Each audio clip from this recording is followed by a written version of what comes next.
You don't exist. Take a perk and a talk of that shit. Money swallowed like sis. Dead up perfect in the kid. Got a billion who sang on my head. Look up better put on the road I just spent. I know we got $1 million. The devil that shit ain't not cheaper again. Hello and welcome back, fellow anime lovers, to MangaMuse. I am delighted to have you join us once again in the world of fanfiction and fantasy. This is the 8th part of What If Deku Meets My Little Pony. Special note, this fanfic is written and a masterpiece of Demon Heart 12 on FANFICTIONnet. Do check and support the author too. Now smash the like, share and subscribe button for more. Also press the bell icon so that you never miss such great parts. Thanks for the introduction. Now let's dive into the world. Tomira was busy playing his video game. The boss, he was fighting right now, was like that Midoriya kid. He had many tricks up his sleeve, but he was about to defeat him. Tomira imagined the boss was that Midoriya brat. He imagined the green-haired brat on the ground bleeding out as the kid slowly lost the light in his eyes while he stood victorious. The blue-haired man was brought out of his thoughts when the TV turned out, which meant Sensei needed to speak to him. The man looked at the screen with happiness. "Sensei, how can I help you?" He always liked to do quests for Sensei. Young Tomira, AFO spoke, "I have something of utmost importance that I need to inform you of, so please I want to listen very carefully to what I have to say." The man-child nodded. "Young Tomira, do you remember that green-haired kid that you told me about?" AFO asked his student, but he didn't need an answer since his student began to growl in anger like an animal waiting to be unleashed. "I suppose you do remember." "That's good."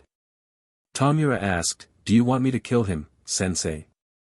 "I think I found the perfect way to kill him." The man-child began to rub his hands like some old-time villain. "I can't wait to see his face decay." He then began to laugh, making AFO sigh and shake his head. "Yeah, about that, young Tomira," AFO said, regaining the young man's attention. "I want you to put a pin on those plans of yours for now because I have taken an interest in him and I don't want him to be hurt because his quirk is too valuable to lose right now." The blue-haired man blue-screened for a moment. He must have heard his sensei wrong. The man wanted to put a pin on his plans to kill the green-haired boy. Now wasn't that a funny joke? Sensei must have said something else, because he knows that Tomira wants to destroy everything he can get his hands on, so there is no way that he was told not to kill him. The man-child coughed into his hand. "Sensei, can you please repeat that because I don't think I heard you right?" He hoped he sounded polite because he didn't want to sound rude to the ancient overlord. "No problem, young Tomira," AFO spoke kindly, but with a stern voice that sent a message meaning he was serious in his request. "I told you to halt any plans you have on the life of Izukumidoriya." He stopped for a moment before asking, "Do you have any objections?" No, of course not," Tomira said as he bowed down, "but you usually kill people and take their quirks, so what's the difference this time?" AFO replied, "It's a valid question, but I don't want to risk his quirk getting lost." The young man nodded. "I'm going to leave now. I hope you have a good day, young Tomira." The TV was shut off, leaving Tomira to his thoughts. Tomira then yelled in frustration, "F." He then began to dust everything around him as Kurojiri sighed and began to clean up the mess, wondering what his bar ever did to the blue-haired man. Back at UA, Izuku opened the gate of the cage where the heroes were locked. He snapped his fingers for the heroes who had some transformations to return to normal. Of course, the heroes were impressed by his skills, but something odd happened. The dragon heroine approached Izuku and he began to pat her. "Who's a good girl?" The woman nuzzled her hand, much to the shock of everyone watching except Miruko, who took out her phone and recorded everything with one thought in her head. Who knew the dragon girl could be so KNKY? She then took a picture as wallpaper for her computer. The dragon heroine looked at her colleagues' perplexed expressions and yelled in embarrassment, "Don't judge me." She turned into her dragon form and flew away. Izuku looked at her and the other heroes and walked toward the exit. "Well folks, that's all the time we have today. Make sure to come for a repeat if you ever feel the need to be humbled." He disappeared in a puff of smoke as Miruko jumped through it. The rabbit heroine stood up and exclaimed, "Hey, come back here. Let's exchange numbers so we can spare some time. Don't leave me hanging here." She then jumped toward Yue. Gang Orca wondered, should be worried that she wants to take him under her wing. Kamui Woods shook his head, "I heard that Mizu already has him, so we're doomed either way." Later that day, Izuku was sitting in 1B dorms watching Itsuka, who had a black cloud that was raining on her. Now that was something normal with Izuku being there, but the thing is, this wasn't Izuku's doing. It was just Itsuka being so depressed that her teacher was defeated like a bug against Izuku, and couldn't manage to harm him a little. Izuku asked Pony, "What's wrong with her? I didn't even put the cloud. It just appeared." Pony replied, "Well, she was kinda bummed out that you trounced Vlad King, but I think she will get out of it eventually." Izuku looked at the girl, and before he could do anything, Pony grabbed him by his hand, "Don't do anything that will make you regret living."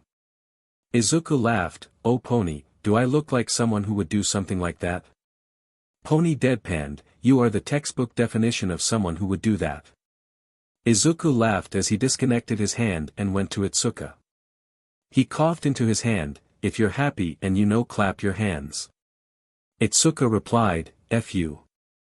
Izuku carried on, "If you're happy and you know, clap your hands." Itsuka replied once again, "ESHT." Izuku continued, "If you're happy and you know it, then your face truly will show it. If you're happy and you know it, clap her hands." Kendo punched him in the face, "Dumb beach." She launched herself at him and began an epic beatdown that everyone for years talked about. It lasted 5 whole hours, but when it was finished, Itsuka was happy again. "Man, this feels amazing." The girl walked away smiling as Pony walked up to her boyfriend, who was squashed into a crab. The boy was crawling on the ground. "Didn't I tell you not to do that?" Izuku replied, "I didn't think she would react like that." He then crawled on her. The horse girl began to giggle and laugh as he tickled her stomach. She then went to her room to celebrate there with Izuku their victory. Most of class 1B didn't get sleep except Ibra, who bought earmuffs for just a case. The next day, Izuku was in his classroom with students chatting with each other. Izuku was talking with Ida, "So, yeah, now, I have to buy dragon food from an elf that lives in another dimension." Ida replied with intrigue, "Really now? I have to say this sounds amazing." Izuku coughed, making Ida groan, "Great Captain Commander Overlord MSTR of the Sea and Animals Izuku." Izuku laughed at Ida's expression. He just wanted to mess with Ida, so going forward he will have to call Izuku with that nickname. Ochako sure found it funny as she was covering her mouth to stifle her laughter, but this wasn't working and Ida glared at her. Izuku then looked at Kaminari, who grabbed his head and smashed his head against the table. The blonde raised his bruised head and complained, "I can't believe that I won't be able to go to the camp. I wouldn't say I like this.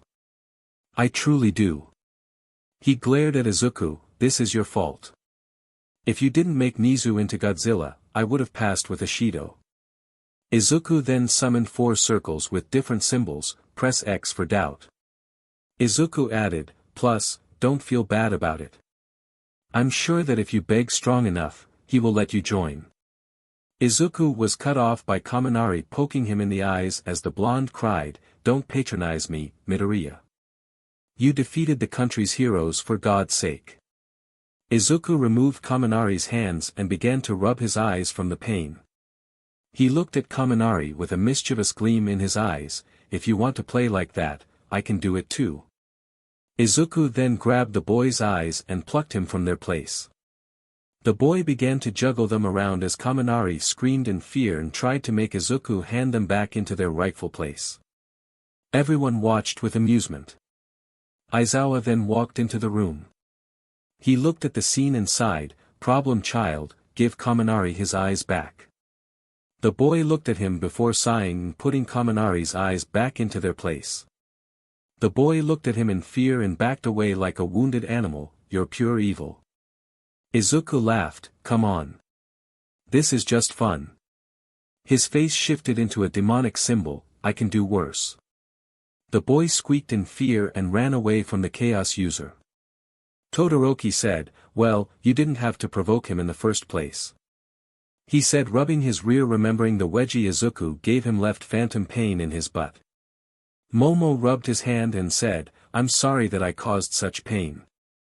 The boy kissed her on the cheek. "It's no problem. Anything to make you happy, my princess." The girl looked away and blushed. Izuku turning her into a frog and having Shoto embrace her turned them into something of a couple. Aizawa coughed into his fist, "Look, I didn't ask you two to turn my class into a romance classic. Get back into line."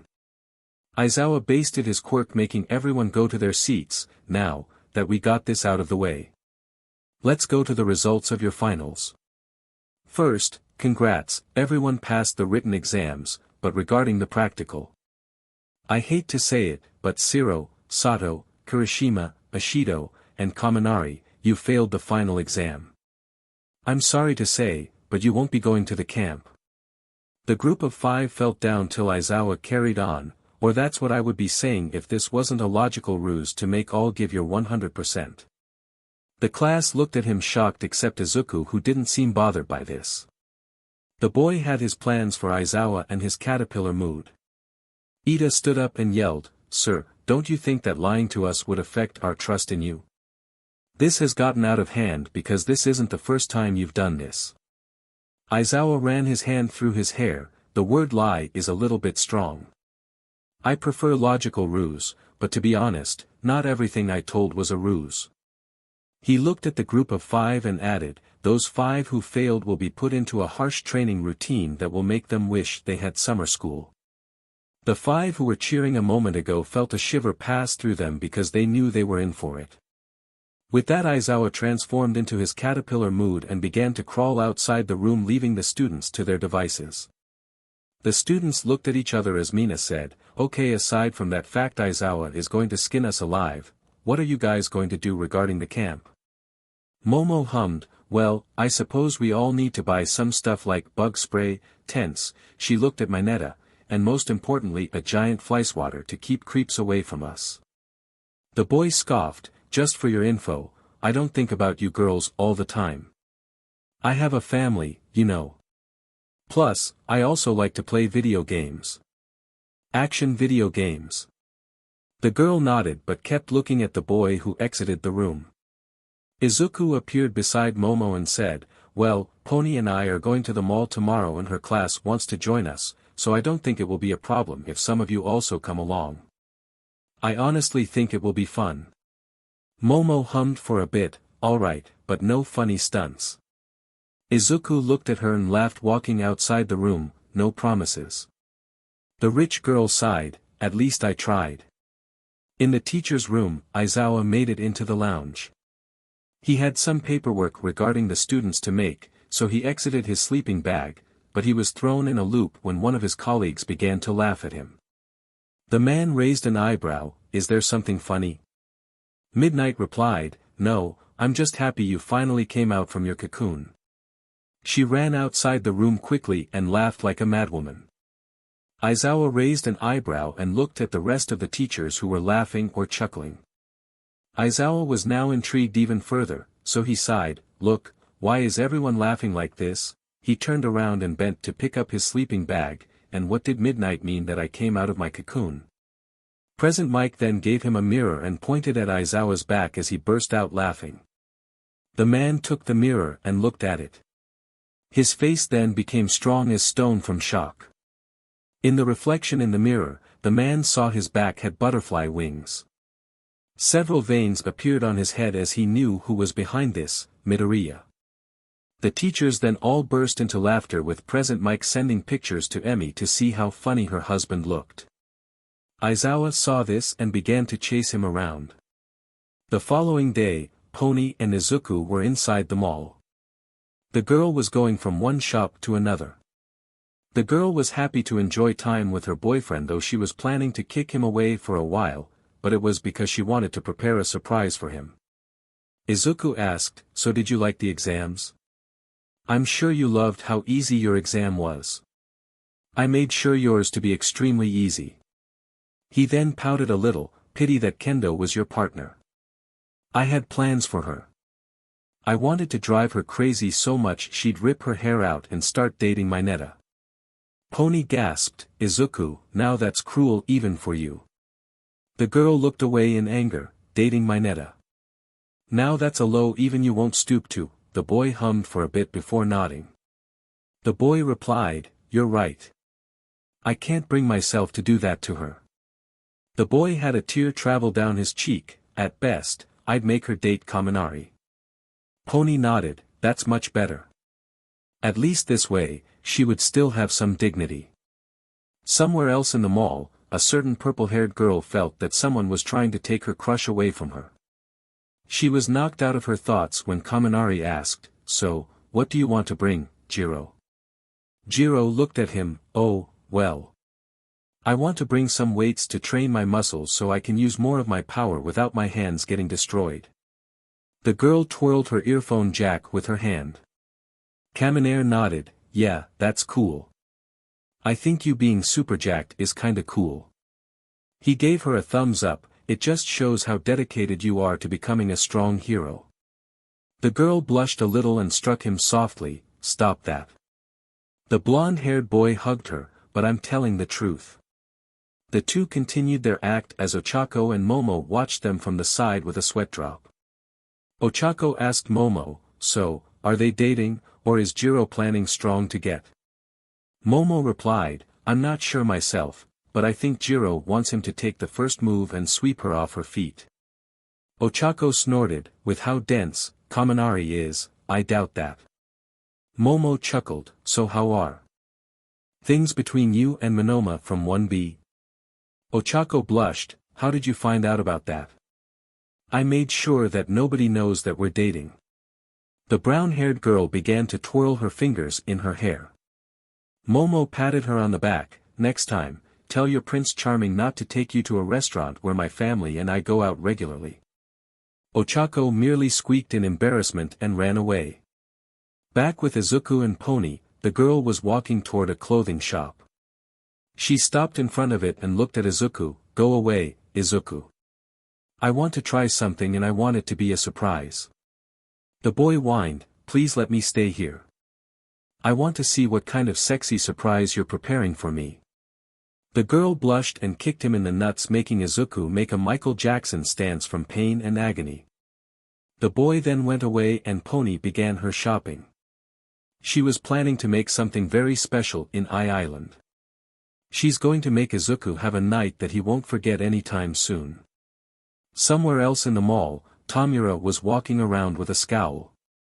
He hated the fact he couldn't kill the green-haired boy. Izuku was a thorn in his side. He wanted to get rid of him so much, but he couldn't because Sensei needed him for whatever reason crazy experiment the mad doctor was preparing for him. But Sensei didn't say he couldn't talk to the boy.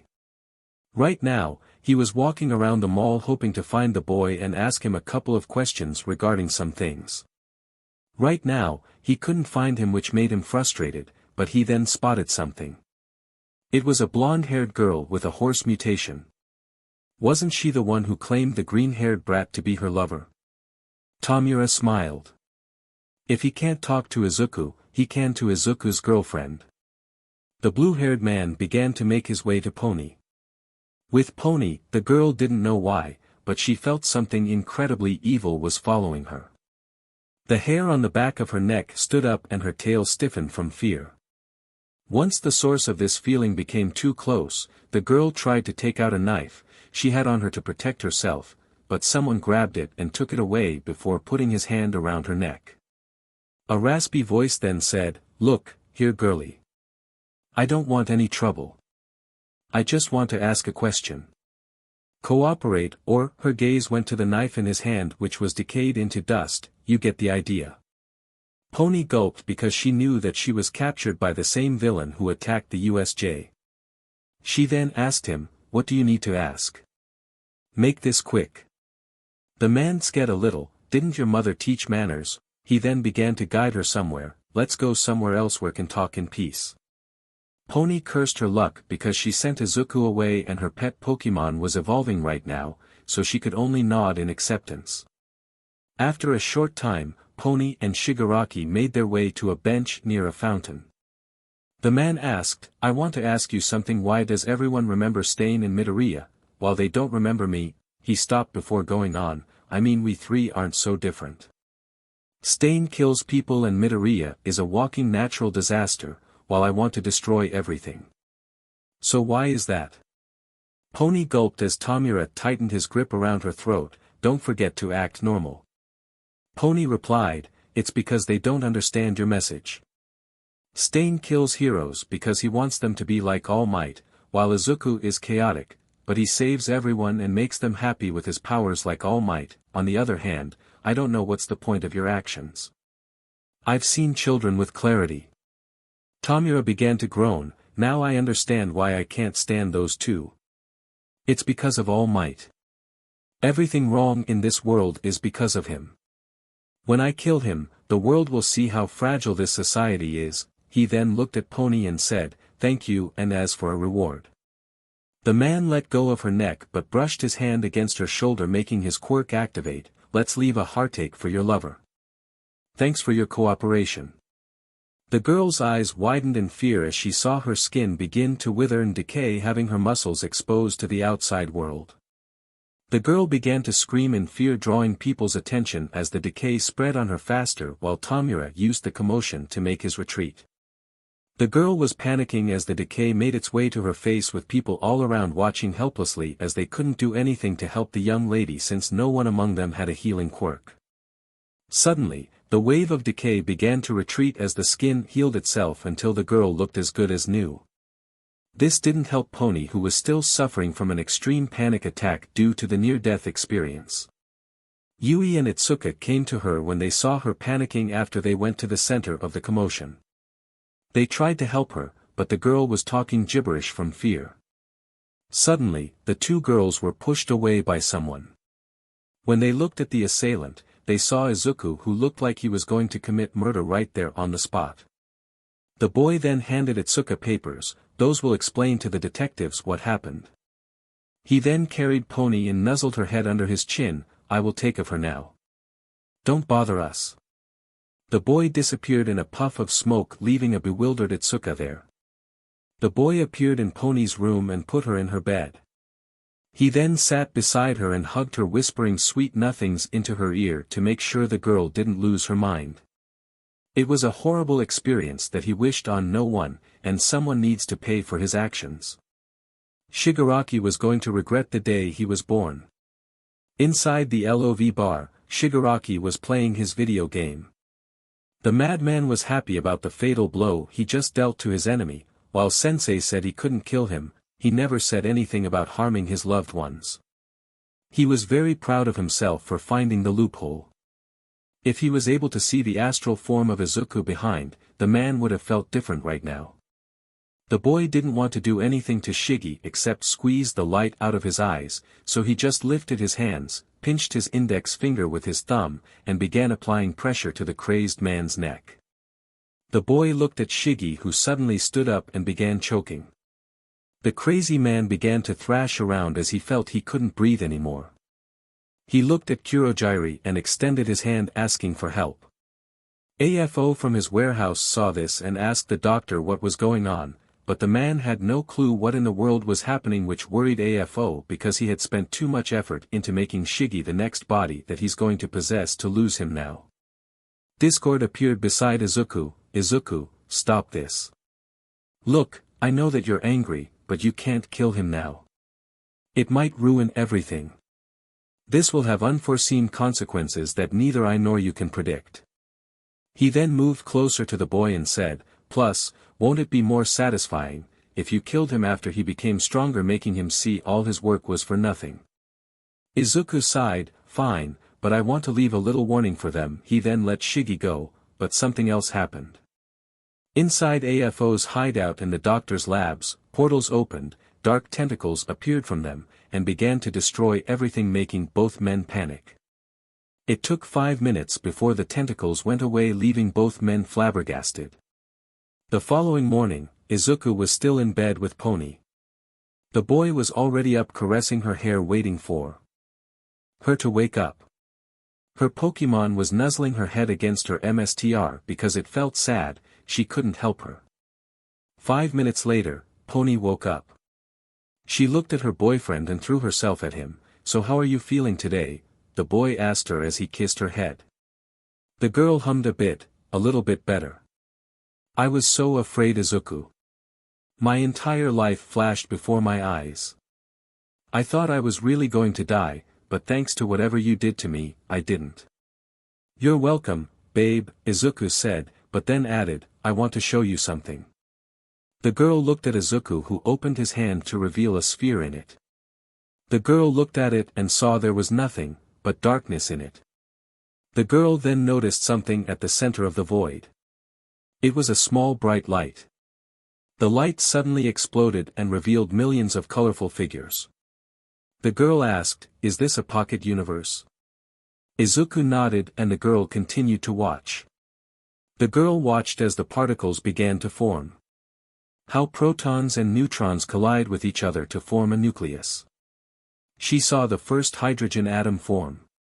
She then saw the formation of the first helium atom. She saw how the hydrogen atoms began to gather together and collide with each other till they finally gained mass. This mass suddenly burnt up and she saw a star form and cosmic dust from the star was thrown around. She then saw the cosmic dust begin to lump together till they became asteroids and finally, the asteroids lumped to form a planet. The girl was astounded to watch as the planets around this planet continued to form, while this world went through different changes till it finally looked a little like Earth, but it couldn't form life. Pony saw Izuku pout as he destroyed this little world, pity. I hoped this world would be able to have life, but I guess since I'm the good of chaos I can't exactly make life like the big man upstairs. He looked at Pony, do you feel better now, so I could erase any damage done by that idiot? The girl nodded as Izuku did something that would also traumatize her for life. The boy grabbed the girl's skull and opened it. He then began to work inside her mind using car equipment of all things to help her. When he finished fixing her, he shut her skull only to receive a punch to the face that sent him into a wall, making him glued to it. Pony yelled, did you lose your mind? Do you know how horrifying that was? Izuku merely gave her a thumbs up as the girl charged to attack him while Izuku smiled, she's back to normal. I'm so happy. The girl chased him around for a bit, but she couldn't find him. She then felt something sitting on her head. She looked in the mirror and saw her boyfriend sitting on her head in his miniature form with the boy saying, now that I'm on the top, I'm in control. He grabbed her horns and began to make them move back and forth, forcing the girl to move around her room like the robot while she smiled. Finally, when he was finished, the boy shook her, making the boy fall inside her sweater. She moved it and saw Izuku sitting on her chest, so she said, I guess it's pretty comfortable here. The boy nodded, but you do know that any movement and I might strangle you there. The boy chuckled as he jumped back to his normal form, how are you feeling now? The girl smiled and kissed his cheek, much better. Thank you for knocking me out of my state. The boy giggled before having a serious expression, making Pony raise an eyebrow. She then asked, why are you serious all of a sudden? The boy replied, just follow me. I'll tell you everything on our way to my dorms. The girl nodded and followed him as he began to tell her what he knew. Yuga Aoyama wasn't having a wonderful day. He's been living on the edge for the last couple of days. Once Izuku told him that they needed to have a long-due conversation, the boy panicked. He truly hoped Izuku was going to talk to him about his cheese addiction, where he was leaving his favorite food everywhere. The boy was walking to the kitchen. He looked at Yamamo and greeted her. The girl looked at him and opened her mouth to speak, but suddenly she froze. Her mouth was open, but nothing was coming out. He looked around and saw Jiro looking at Kaminari. Ochako was frozen in midair through a fall she was experiencing. The boy began to panic as he thought this was one of AFO's doings. The doors of the dorm were flung open. Aoyama dared to look, but he saw Midoriya smiling at him. Aoyama, great that you're here, but it's time that we have this little talk of ours. Aoyama replied, what are going to talk about? Is it my obsession with cheese? Izuku hummed, yeah, I might ask Ida to talk to you about this later. Izuku then gripped his shoulder, but today, we're going to talk about what happened yesterday. Tell me, Aoyama, did you tell Shigaraki that Pony was alone? The boy shook his head, no, I swear on my life this was my doing. Heck, I'm sure this wasn't even AFO's doing. Shigaraki has been always a loose cannon who does what he wants regardless of the consequences. And how do I know you're not lying to save your skin? Izuku asked as Aoyama began to tell him everything. He knew about AFO and his activities, but Izuku wasn't interested in this, so he asked him, why did you become the traitor in the first place, Aoyama? The boy then said, Midoriya-kun, it's because of the red shoes that you're wearing right now. Izuku hummed and wondered what he meant till it clicked in his mind. You were quirkless, weren't you? The boy nodded and told how his parents went to AFO so they could buy a quirk for their son. At the end of the story, Izuku facepalmed. Man, your parents are idiots. What part of the Demon Lord of Underground wasn't clear enough for them to stay away from this piece of SHT? Izuku complained, and all of this just so people won't look down on them because they have a quirkless child. By Discord, that's dumb. Don't say that. Aoyama hissed, my parents only wanted what's best for me and my. Please, if that's true, they would have bought you something better than an overglorified eye laser, but through your stomach. Izuku said, plus, did the pain ever stop? Aoyama didn't reply because he was still bullied for having a destructive quirk. Izuku said, forget that. Going forward, you are my spy in the League of Villains. The boy began to walk away. I already destroyed a huge part of their equipment, but taking them out now can do God knows what to the time stream. Don't worry about your mind. I'll fortify to make AFO unable to say what's truly going on in there. Aoyama cut him off, why didn't you take them out and free me from this? Izuku looked at him, but you want me to stick out my neck for you. If AFO finds out, my parents will be dead. Izuku snorted, you're dead either way, genius. AFO is going to kill you and your family no matter what you do, so why don't you do something good with your relatively short life? The boy was about to clap his hands and return time to normal. I'll send you the contract that will dedicate the terms of your deal with me. Aoyama in a burst of anger and bitterness blurted something he never said, is it because of your bimbo beach of a girlfriend that you're doing this? Is this some kind of punishment or you force me to work for you against AFO? I told you that I didn't have anything to do with what happened yesterday. When Izuku heard those words, he froze that someone insulted Pony. He grew small horns on his head and his eyes became demonic. Heh. What did you say? Aoyama was about to reply when he heard a thud. He looked behind him and saw his body on the ground. The boy looked and saw a chain around his neck. He knew that right now Izuku separated his soul from his body. He looked back at Izuku was making the room phase in and out of existence with static affecting everything. Izuku tugged on the chain, I was trying to be nice, but that just tears it. Izuku stalks toward him, if you ever say that again. Aoyama was crawling away in fear as Izuku became bigger. Izuku was now huge in the size of the room with his horns looking like deer antlers scrapping against the roof and his fingers turned into talons shredding everything in their way. He now had a huge smile filled with razor-sharp teeth, I'll tear your soul apart and broadcast your screams for every other disrespectful wretch who dares to question me. Izuku returned to normal and spoke in a static voice, now, let's shake on our deal. He grabbed Aoyama's hand as Izuku's face contorted into something demonic with stitches across his smile while Aoyama's hand was burnt. Once Izuku was finished, he said, now you work for me, Beach. You do as I tell you. And if you ever insult Pony again. Izuku's voice became even more demonic, I'll open a radio station just to broadcast your screams of terror and torture. Understood, Aoyama replied meekly. Lovely, Izuku said in his normal voice. He then walked away to the door, good talk, my good sir. Always nice to catch on. Once he was out the door, everything returned to normal. Aoyama looked at his hand and saw it was burnt. I don't who is worse. The Demon King or AFO. Pony looked at her boyfriend as he rummaged his room like a madman. He was playing cards with Discord.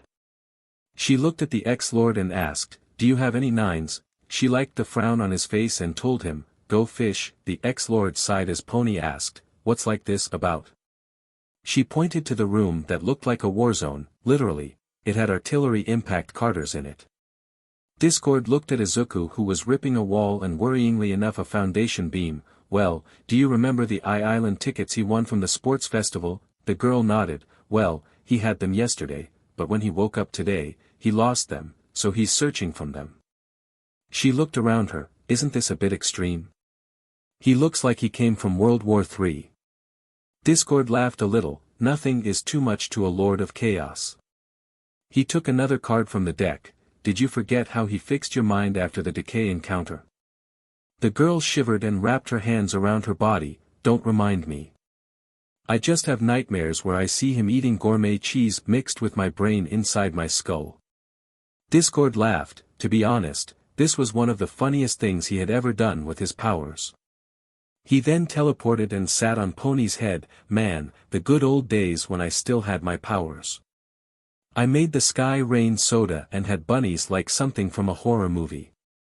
Pony laughed. "Oh, to understand your twisted little mind." The girl in Discord laughed like madmen until the girl stopped with a blush. "I think Izuku is starting to affect me a bit." Discord laughed. "You're the lover of the god of chaos. You wouldn't have lasted this long if you weren't as crazy as he is." He disappeared only to reappear again, and that's a fact. This time he disappeared, leaving the girl alone to her thoughts. Discord appeared on Izuku's shoulder next. "So, did you find anything? I mean, you ripped everything apart." He looked at the forest, which was Izuku's defense mechanism to stop intruders. "Pity, this forest was very appealing. Good thing, you transported the dinosaurs somewhere else." Izuku began to pull out his hair. "Where is it?" He ripped the ceiling of his room before putting it back. "I'm sure it was here yesterday." "What happened to it?" The boy flopped to the ground and wiped till the room was filled with soda tears. Pony was knocked out of her tears as she tasted the soda and said, "This is yummy." The girl approached him and began to lick his face, specifically his tears, while Izuku was still stressing over his lost tickets. Pony asked him, "What's so special about those tickets?" "I mean, it's just a trip to Island." "Pony," Izuku grabbed the girl's face and squashed her cheeks, "this is very important."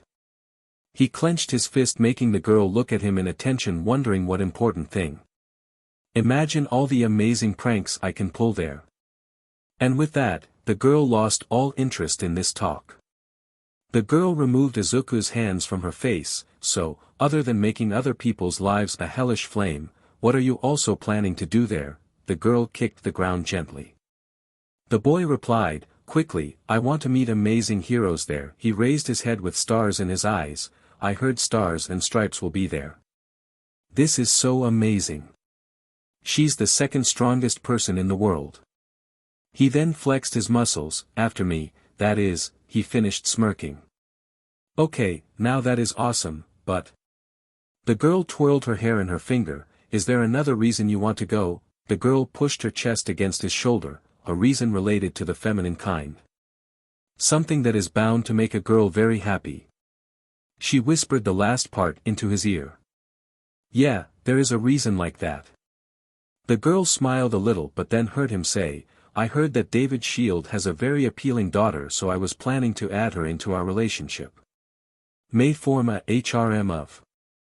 Pony punched him strong in the face and yelled, "Don't even joke about this."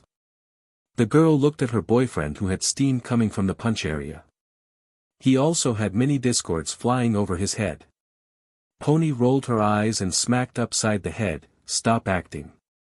Izuku stood up and wiped a tear from his eye. "That hurts, Pony." It was just a... He sensed an evil aura surround him.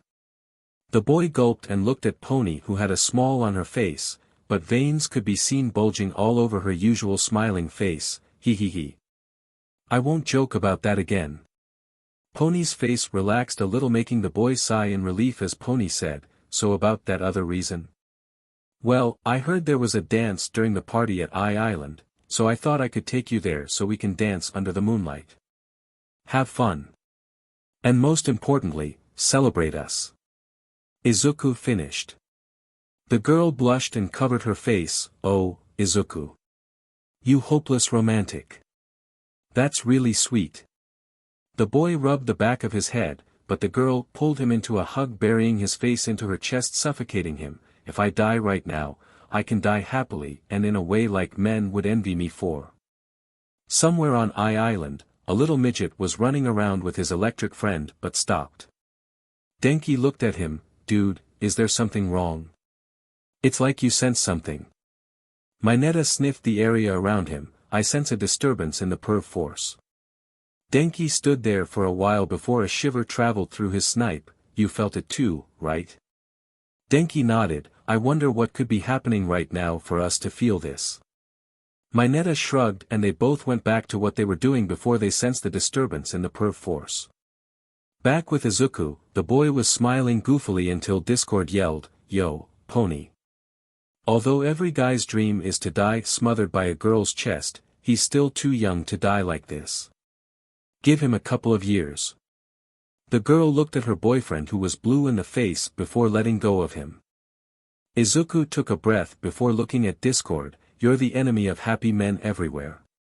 The chaos creature laughed. Whatever. He then looked at Izuku. Now, let's get back to business. You want to know what happened to your tickets, right? The boy nodded. So Discord said, then check the security cameras you installed in your room to see what happened to them. The boy looked at Discord before grabbing him and kissing him. The chaos creature kicked him away before kneeling to the ground and spitting on it. Phew, so disgusting. Izuku snapped his fingers and his room was back to normal. He went to the security cameras and activated them. He began to scroll through the footage until he landed on the yesterday. He made a projector and a white screen before starting the tape. The day began as usual with Izuku waking and sending a bolt of chaos toward Kendo's room and marching an army of lice and termites toward Momo's room. He heard their yells of frustration and sighed to himself, nothing makes me happy at 6 a.m. other than the screams of wasteful souls. Both of them looked at Izuku and laughed with him before they continued to watch the video. Nothing much happened except Mineta trying to sneak into his room only to be put in a saw trap where he has to stop the engine of a bike before he is shredded inside a huge peeler. They laughed at the midget's attempt to fry himself only for him to feel and wet himself before seeing the peeler had a camera attached to it and was made out of plastic. The boy quickly ran outside the room crying like a little beach, making them laugh harder. 2 hours later, Izuku and Pony entered the room and had fun together playing games like Uno, tic-tac-toe, and strip poker before engaging in more physically demanding activities, making Discord scratch his head. Do you people very get bored of doing that? Izuku shook his head. No, I'm a man of culture. I had standards. The three continued to watch Fun Time, so Izuku said, let's speed things up. The video continued with the two teenagers still engaged in their 18+ activities, making Discord say, how much stamina do you two have? After 6 hours, Izuku and Pony were sleeping in the bed, making Discord sigh in relief while the teens were blushing heavily. Nothing seemed out of the ordinary until the door of Izuku's room was opened. Someone began to sneak inside his room with the security measures failing to stop him. How the F did this happen? Izuku asked with evident shock on his face. Pony replied, perhaps, he's a friend so the security measures didn't perceive him as a threat to your life. The boy slammed his head against the table. The figure walked toward his desk and began to rummage through it until he found 2 tickets to Island. The figure turned to Izuku, gave him a middle finger, and walked to the exit, but he stopped when he heard Izuku murmuring something. The figure slowly stopped and turned to see Izuku still sleeping and saying, stuff jalapeno peppers inside Kyoka's nose. Stuff a Wolverine inside Kendo's training bag. Make Momo into a gummy bear and put her inside a bag of gummy bears. The figure then pulled down his hood and stuck his tongue out while Izuku discovered his identity, that little son of. Inside an airplane headed to Island, Kyoka leaned into her seat sipping a glass of juice she ordered. She looked at her mentor who was snoozing away in his sleep dreaming about whatever All Might usually dreamt about. It's probably his huge crush on his mentor or something. The girl heard an announcement come over the intercom telling them they had reached Island. She gently tried to wake him up, but the older man was a heavy sleeper. Soon enough, Kyoka's patience reached its limits before she used her jacks on him, making the man jump from his seat. The man looked around in alert as he buffed up, but only saw his successor making him frown. "Do you really have to wake me up like that, young Jiro?" The girl rolled her eyes, making him sigh. Jiro shrugged, "You're a heavy sleeper. I tried the easy way, but you wouldn't wake, so I thought this might be the easiest way to wake you up." She then covered her mouth and laughed, "Plus, it was also the funniest way to wake you up from your slumber." All Might shook his head, "Whatever makes you happen, young Jiro." The man patted her on the head and ruffled her hair, making the girl frown in anger, since it took her ages to make her hair look this good, which made the blonde hero laugh a little. Jiro then grabbed her earphone jack and twirled it around her finger. "Are you sure it's okay that I come here? I hope I'm not taking someone else's place in this event." The blonde hero shook his head, "Nonsense, young Jiro." He grasped her hand, "We are tied by something deeper. We are tied by the special bond of OFA. We are family." He then felt the girl trying to free herself from his grip, making him ask, "Is there something wrong, young Jiro?" The girl nodded, "Stop acting creepy. You're making this look like some creepy cult and I'm the new member getting into it." She freed her hand, "And that's after I saw Yui's creepy cult dedicated to Midoriya, and that girl is all types of creepy. You're truly funny, young Jiro. Don't worry, what I meant is that OFA makes us like family." His mind then processed the rest of Jiro's statement. "I'm sorry, but did you say that young Kodai has a cult dedicated to young Midoriya?" The girl nodded as the hero went to make some calls. Jiro laughed and waited for the plane to land. She was happy that she was going to spend her vacation away from the Green Menace, but she gained a violent coughing spree, making All Might say, "I think my friend might help us find out why are your coughs getting worse than mine." Jiro nodded and looked outside the window and finally saw the world's greatest invention hub. "I can't believe it. Island is finally here. I can't wait to see it." She then smiled, "And best of all, Izuku won't be able to come here because I took his tickets and gave them to Kendo and Mina." All Might coughed, "I understand young Kendo because young Midoriya drove her to insanity, but why young Ishido?" Jiro looked at him. "She threatened to tell him when she saw me come out of his room, so I agreed to give her one of his tickets." All Might nodded as they felt the plane landed, so they got their things ready. Once they arrived at the airport, they got their things checked at the entrance gates and headed toward the lobby of the airport where something met them. All Might was surrounded by a bunch of fangirls who began to ask for his autographs and try to give him pecks on the face. Jiro took a step back from the man and let the man get drowned by the herd of fans, while he put out his hand out to her to help him, making her laugh at her mentor's bad luck. 15 minutes later, Jiro was sputtering and trying to contain her laughter when she saw how ridiculous All Might looked with all the lipstick marks over his face. "Okay, Casanova," the man gave her a glare, making her laugh harder. "What are we planning to?" The girl was cut off when a bouncing noise began to approach them. They both looked and saw a young blonde girl jumping on a pogo stick toward them. "Uncle Might." All Might looked at the new arrival. "Melissa, you're here." The girl jumped off her pogo stick toward the blonde hero and hugged him.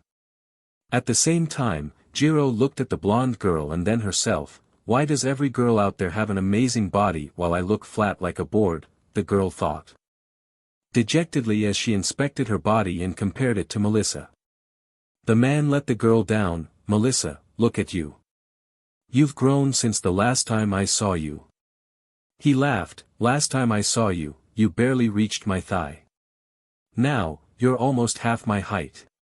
The girl giggled. "Of course, I'm going to get bigger. I'm growing up." She then looked at Jiro and introduced herself. "Sorry, where are my manners? My name is Melissa Shield." "Shield? As in, David Shield?" Jiro inquired, making the blonde blush a little. Quite humble, I see. The girl played with her hair and said, well, I don't like to have attention on me.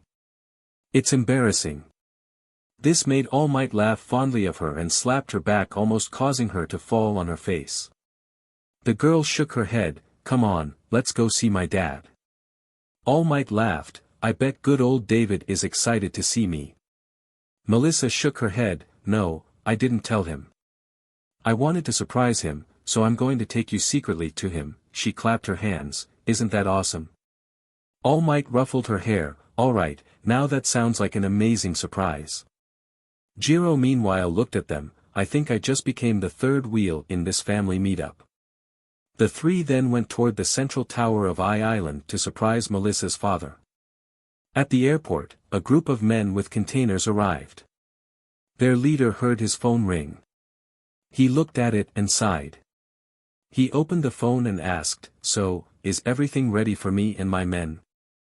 The caller replied, yeah, everything is set and in place. Did you arrive yet? The leader replied, yeah, we just got through the airport. The caller hummed, contact me when you're done with phase 1. The leader hummed and closed the line and looked at his men. Let's get to work.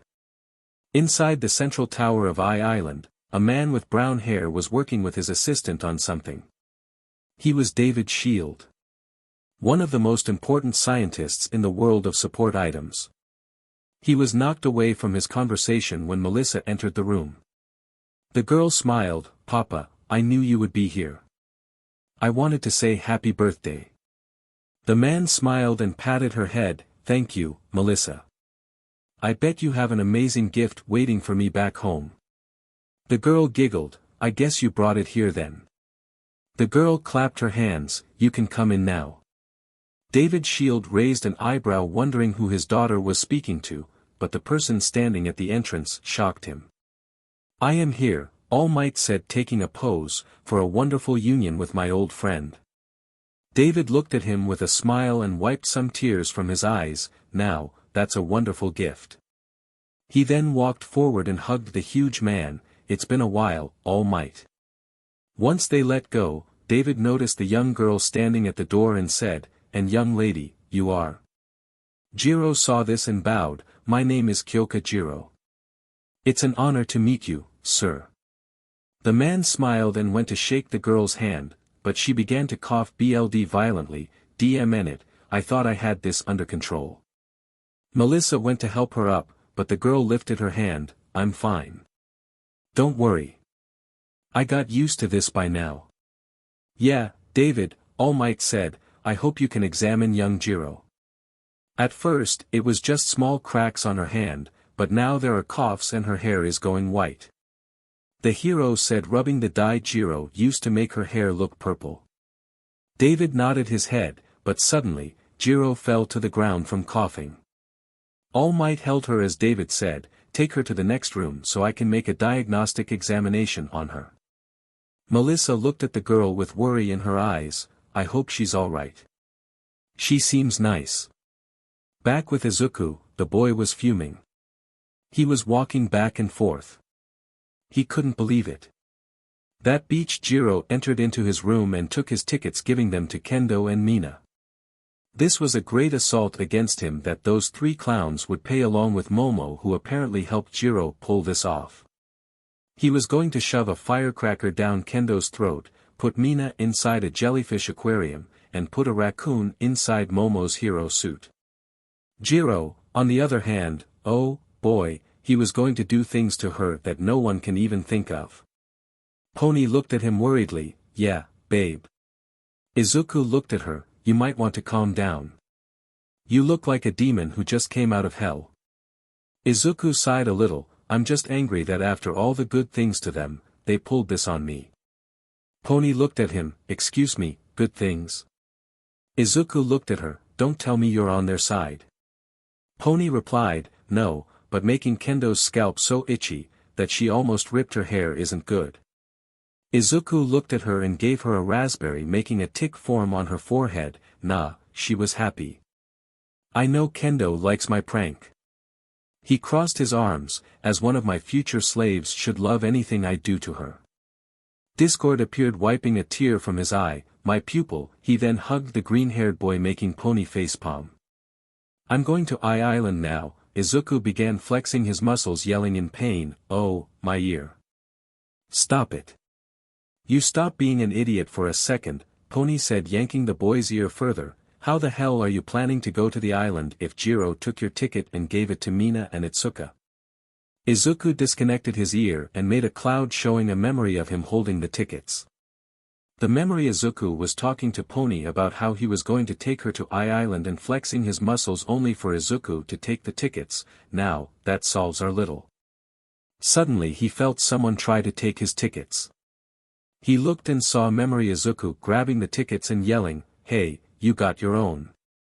Don't take what is rightfully mine. Izuku and his memory began pulling back and forth as Izuku said, you're a memory. You don't need them. I have to go to Island because that beach Jiro stole my tickets. His memory snorted and replied, seems like a you problem. I have mine. Don't take them. Izuku retorted, you're a memory. You'd still be going, idiot. Did you forget? Memory Izuku stopped, oh, right. I am still going, aren't I? He let go of the ticket as Pony used a pin to pop the cloud and Izuku said, wow, I never thought I'd see that outside cartoon. Pony shook her head, other than the tickets, we need to get the teacher's permission. They were both knocked out of their thoughts when two bags fell in front. It was Aizawa who threw the bags in front of them. He yelled while flapping his butterfly wings, Bon voyage. He then flew away saying something about getting rid of Izuku for some time with the sound of bottles of beer being cracked open with music. Okay, Pony said dejectedly, it sure means something when the entire school doesn't want you around. She fell to the ground with a cloud raining over her head, and by association, they don't want me around. This is so uncool. Izuku looked at Aizawa's retreated form and had a different reaction from Pony. Are you trying to hurt my feelings? He put his hand on his chest, because my feelings regenerate at the speed double that of a normal human. Pony looked at him and whacked him upside the head, try to be a little more serious. Izuku nodded, alright, now I want one of my minions to help me. He snapped his fingers only for Ibra to appear and looked at them as Izuku said, Shiozaki, my good friend, I request your services. Before Izuku can say anything, the girl replies, I will not do anything sinful. Izuku shook his head, nothing of that nature. I want your help as our deal. Said. Deal? Ibra asked confusedly, but the paper I signed states I only have to help you degrade Itsuka's mental capacities one time to obtain my wings. Izuku patted her head, oh my sweet winged cute religious girl, you just got doped because you didn't read the fine print. He then summoned their deal and handed it to the girl. It had a clause that said you are one of my minions for about 10 years. So be happy. Ibra sighed as she pulled out old-time glasses and began to read the deal carefully. Izuku meanwhile looked at Pony and asked her, does she always have grandma glasses on her? This seems a bit funny. The horse girl was just as stunned as Izuku was. She replied, I never saw her pull them out before. I guess this was a new addition to her arsenal. The girl then gained a blissful expression, but she really looks cute wearing them. They suit her. Izuku looked at Pony, should I feel jealous? Because I can't. He took out a small juice and drank it. Ibra looked at Izuku with a displeased expression, it's legitimate, but how do I know that you didn't just add to our deal when I wasn't looking or it is just something you added? Izuku snapped his fingers and made a window to the time the deal was made which showed everyone when Izuku wrote the extra clause making the vine-haired girl sigh, I'm at your service, mast. The boy covered the girl's mouth. Izuku moved his hand slowly, okay, never call me MSTR. It just sounds wrong. The vine-haired girl nodded, but asked, so, what do you need from me, leader Izuku? Izuku smiled before pulling out a gun and saying, I had 2 little piglets escape from me to Island after stealing my tickets, so I took it upon myself to go and hunt them to torture them. And you're going to help me? Ibra looked away for a bit, saying something about this being sinful. Okay, I suppose I can help you. Ibra said uncomfortably, given she didn't like hurting others, let alone handing them to a demonic overlord-like being. But how are we going to enter Island? I heard they have top-notch security. Izuku smiled a little, making her nervous. Izuku asked, do you have your passport with you? The religious girl nodded slowly when suddenly a bag full of her stuff appeared in front of them, making Ibra gulp nervously. Izuku then said, we're going to fly to Island in style. He led the two girls outside of the dorm. He rubbed his hands and snapped his fingers. Suddenly, a pig with wings appeared in front of the dorms, making both girls sweat heavily. Izuku pointed to the winged pig and said, girls, meet Jessica. She's going to be our ride to Island. Ibra raised her hands, no, thanks. She pointed to her white wings, I have a pair of wings, but thank you for your off. The girl was cut off when the boy grabbed her and pony by their waists. He then sat on the pig and said, Jessica to Island.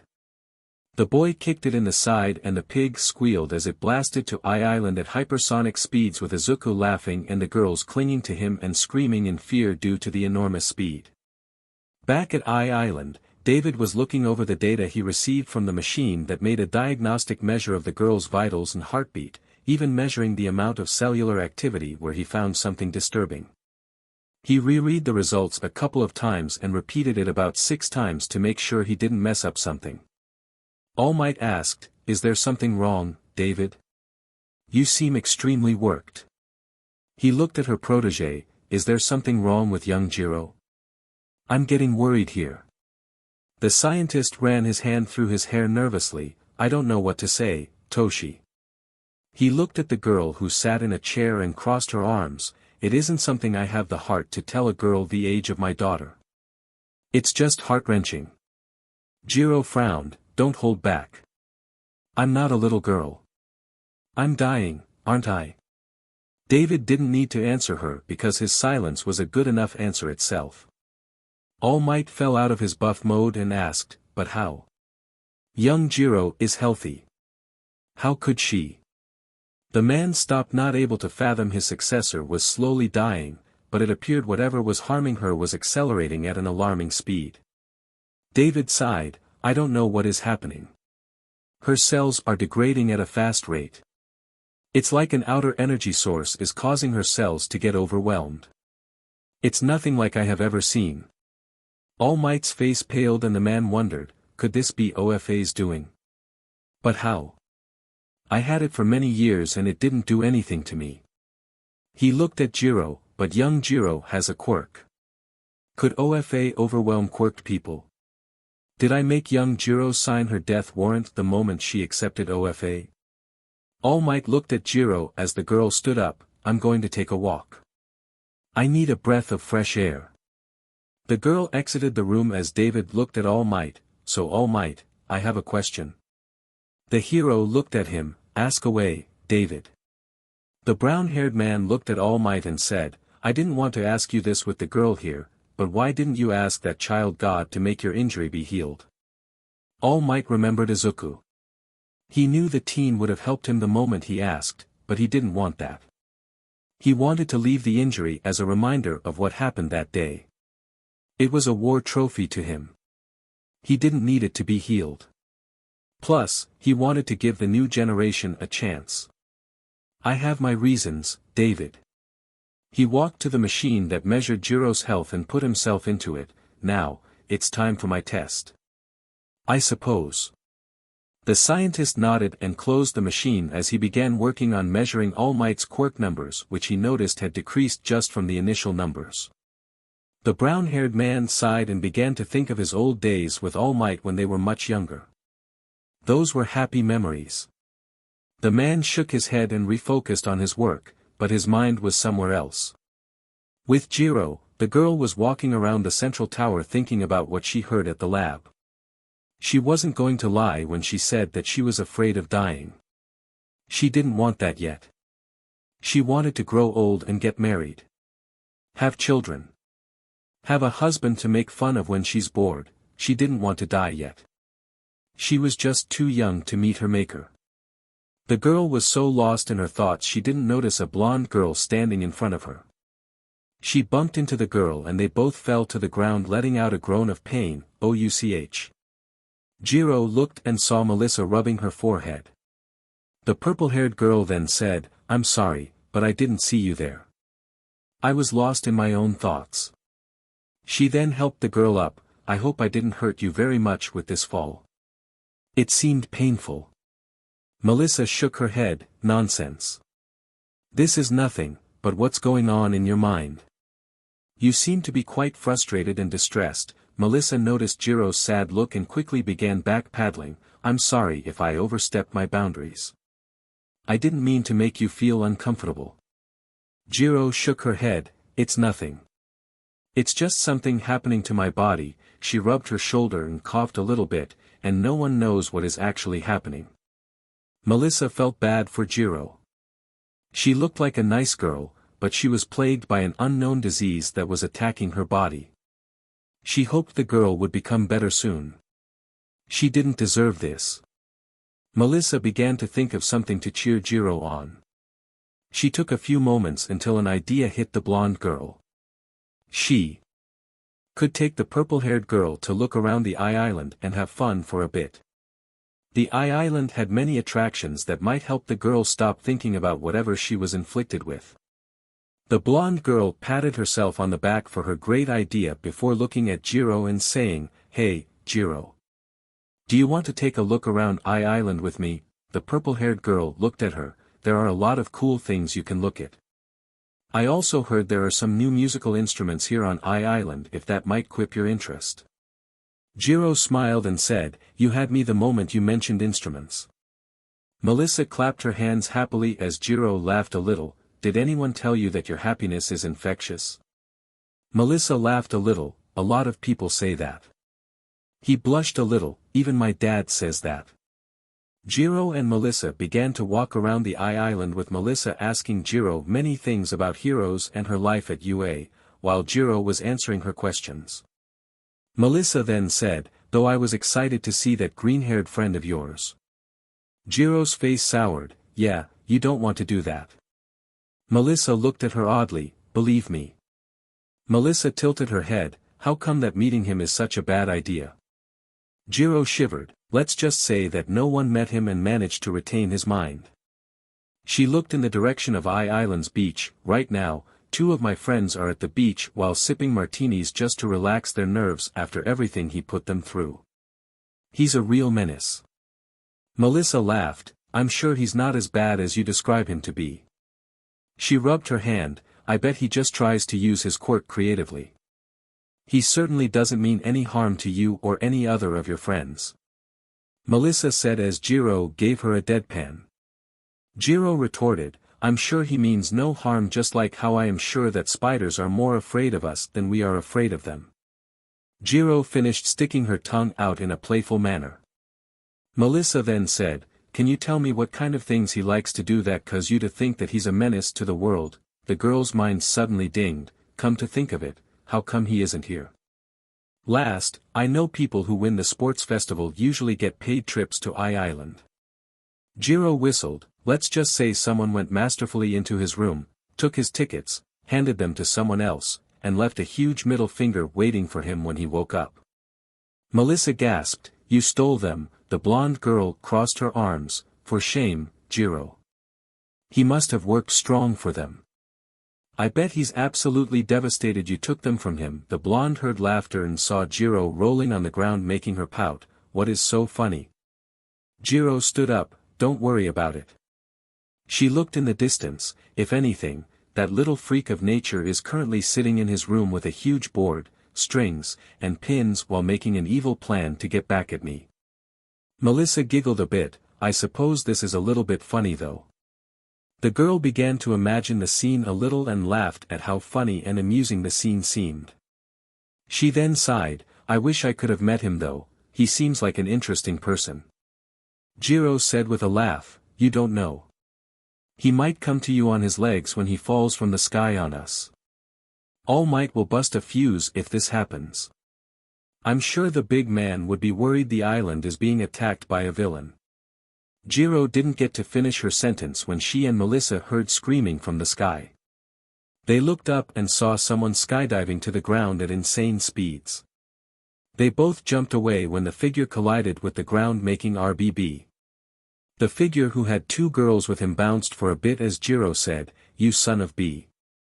The figure was revealed to be Izuku, and the girls were Ibra and Pony, who were dazed and had their eyes rolled to the back of their heads. Izuku looked at Jiro and gave her an evil grin. Guess who decided to join the party? Beaches.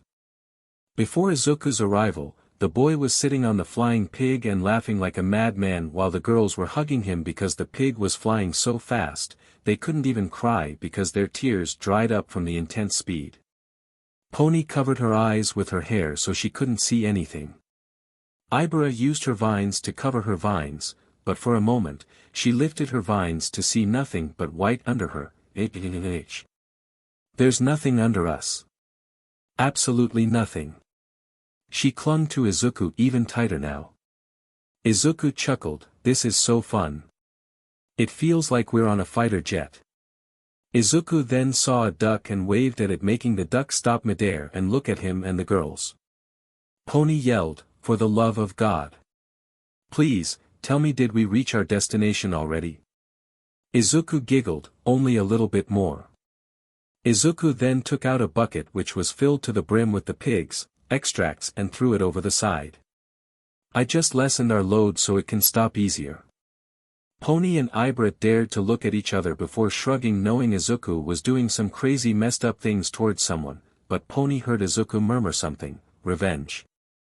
The pigs suddenly stopped and the girls looked at Izuku, who had a crazy-looking smile. The boy looked at his pig, "Jessica, remember, no eating too much sweet potatoes or you'll have stomach problems like right now." Both girls looked at each other and grew green, thinking that they knew what Izuku had thrown a moment ago, feeling bad for whoever was receiving it. On the beach of Island, Itsuka and Momo were lounging in their bikinis and enjoying the sun. Both girls had a martini in their hands. They looked at each other before toasting. Itsuka said, "To an entire week without that crazy mutt." Momo nodded her head. Both girls sighed in happiness until something splashed all over them, making them yell in frustration until they smelt themselves and almost puked. Momo wearily moved her finger and scooped some of the gunk off her face. She looked at it. It was transparent and had a horrible smile. "Please, don't be what I think it is. Please." Itsuka gulped and regretted it because she could practically taste the smell.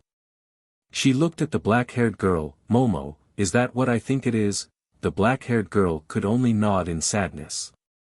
Both girls screamed in disgust and jumped into the water to clean themselves, yelling, "Pig fat and sweat.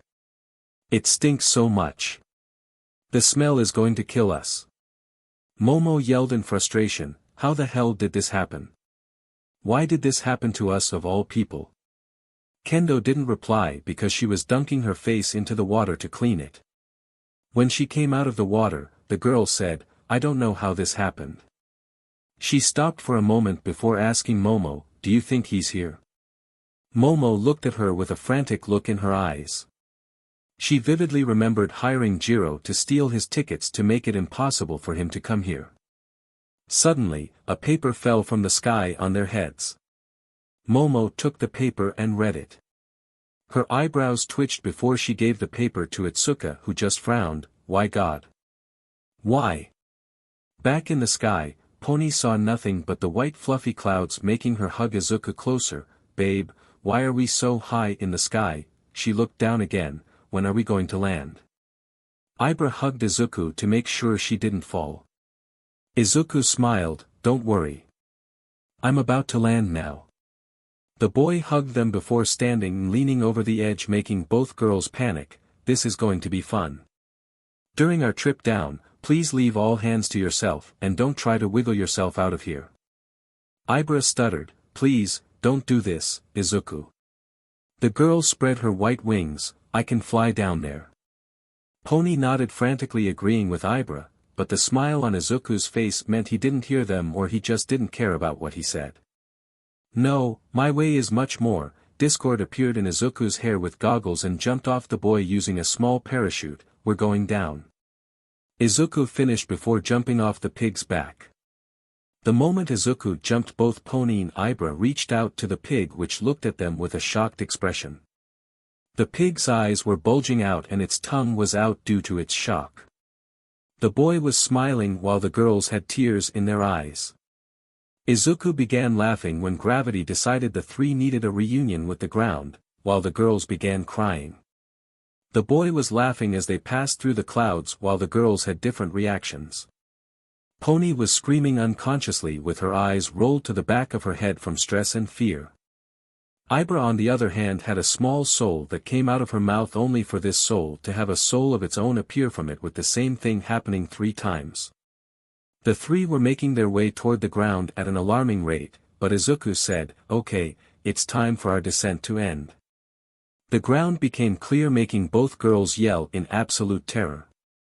The moment they hit the ground under them became rubbery, making them bounce up and down, but this did little to stop both girls from passing, with Pony having her eyes rolling around in her skull till they sounded KO in both sockets. Izuku looked and saw 2 girls in the distance. It was Jiro, who looked like she saw a demon, and some blonde-haired girl. Izuku smiled at Jiro. Guess who decided to join the party, beaches? Suddenly, the entire island went into a shutdown as Izuku and the 2 girls were surrounded by different heroes pointing their attacks at them, making Izuku chuckle. I guess I forgot to tell the airport that I'm about to land. Back with All Might and David, both men were startled when the alarms went off. What is happening? This is the first time something like this happened. All Might looked through the cameras and sighed, nothing to worry about. It's just my student. It appears he just arrived and decided to make a huge entrance. All Might looked and saw David's face twitching from anger. Hey, I can't control him. He fell into Nizu's hands. The man who was talking to someone when he arrived at the airport saw the disturbance, so he looked at his companions and said, "Come on, let's go and hide for a while." After the confusion was cleared, Izuku was laughing like a madman, remembering how he arrived at the island. There was a little inquiry about why he came to the island from the sky, but he told them that All Might permitted him to make a special entrance to test how good the island's security was. Once the heroes saw his ticket and verified his identity at the airport, everything went back to normal, well except for Pony and Ibra, who were still clinging to the ground because their lives depended on it. Izuku came back to the girls whom he baffled with his entrance, or more like, he came to exact his revenge on Jiro and get to know the blonde girl he saw with her. He looked at his clock. I got about 10 more minutes before they arrive here, so let's get this over with. He turned to Jiro, who smiled nervously.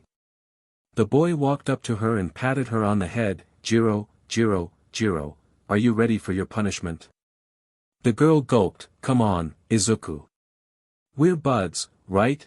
The girl hooked her arm around his neck. We play pranks on each other from time to time, so let's let bygones be bygones. She made a fist, about that. Fist bump, the girl finished, hoping to avoid his wrath. Melissa looked oddly at the interaction, but only smiled at them. Izuku hummed for a bit, before smirking. Nah, friendship is overrated. He then created 2 habanero peppers that glowed red with a sign around that said, "Beware the pepper," and shoved them up her nose, making the girl's eyes water. The boy didn't just there because he created a bottle of paprika and emptied it into Jiro's eyes, making the girl scream in anguish.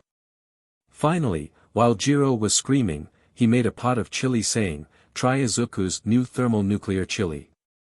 It's a regular Texas Max meltdown." The boy poured all in the girl's mouth.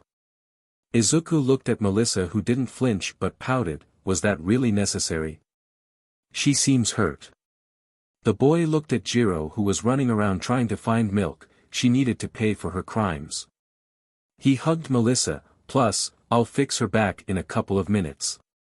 He then summoned a telescope and looked through it. Did you see an alien-looking girl anywhere around here? Melissa laughed. Don't you suppose you forgot something? Izuku blinked before remembering. Oh yeah. He then bowed on one knee. My name is Izukumidoriya and it's a pleasure to meet you, my lady. Melissa giggled at Izuku's silly behavior. My name is Melissa Shield. It's a pleasure to meet you. She took back her arm only to see she was still holding Izuku's hand. The boy pretended to look horrified but Melissa wasn't fazed by it. She handed him his hand back saying, "This is yours I believe." The wind was knocked out of Izuku's sails making the boy falter. This was the first time that someone wasn't terrified by this. He went to a corner and began to draw circles on the ground. Did I lose my touch? Izuku then stood up and looked at his watch, 5 more minutes before they arrive. I have to make. The pain couldn't continue speaking because he felt an unbelievable pain in his crotch. The boy felt his soul leaving his body. He fell to the ground and clutched his family jewels before sensing an ominous aura behind him. He looked behind him and saw Pony with her hair covering her face. Pony, why did you do that? And why do you look so angry right now? The girl grabbed him by the neck and began shaking his head. Did you lose your freaking mind? You jumped from God knows where while holding me and Ibra. Ibra-chan is currently in S-ball form hugging herself and sucking on her thumb from fear. Pony then slapped him so strong that the boy began to twist in the air while acting like a drill only to eventually get embedded in the ground. Pony huffed and went to relax her nerves saying, "Stupid boyfriend. Stupid chaotic powers." She sighed before saying, "But I can't help myself. I love him." Melissa came toward her and said, "I think his entrance was cool though." Pony looked at her, "I wish I could skydive like you did, but my dad won't allow me. He says I'm too nice for that." Pony rolled her eyes, "Please, you won't love it when you don't have a parachute with you." The girl looked around, "Speaking of a parachute, where is Discord?" "He jumped from the top, so he landed before us." She then heard a whistle from behind her. In a potted plant, Discord was lounging under a leaf. Why was the trip down so long? I thought without the parachute, you would have arrived here earlier. The girl frowned before taking a cup of water and dunked him on Discord, who began cussing at her, making the girl roll her eyes and flip him. The girl looked at Melissa, "I'm sorry. My name is Pony Tsunatori. It's nice to meet you." Pony heard a scream. She looked behind her and saw Jiro running around like a headless chicken making the horse girl sigh. "Izuku?" Melissa giggled. Yes, it was the first thing he had done when he arrived. Pony rolled her eyes before she looked at Ibra, and the one sucking on her thumb from fear is Ibra Shiozaki. Melissa looked behind Pony and a vine-haired girl rocking back and forth as she sucked on her thumb.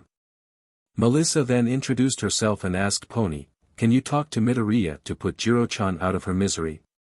Pony nodded her. She went to her boyfriend and smacked him on the head. "Fix Jiro now." The boy wanted to object, but he sensed 2 angry presences coming his way, so he nodded. The boy snapped his fingers and Jiro fell on the ground panting in relief because all her pain was gone now, but she did glare at Izuku and swore vengeance. Izuku said, "It's time. They're here." Pony looked at him, "What are you talking about?" Izuku pointed at 2 figures approaching the group. "I'm afraid of no one except those 2.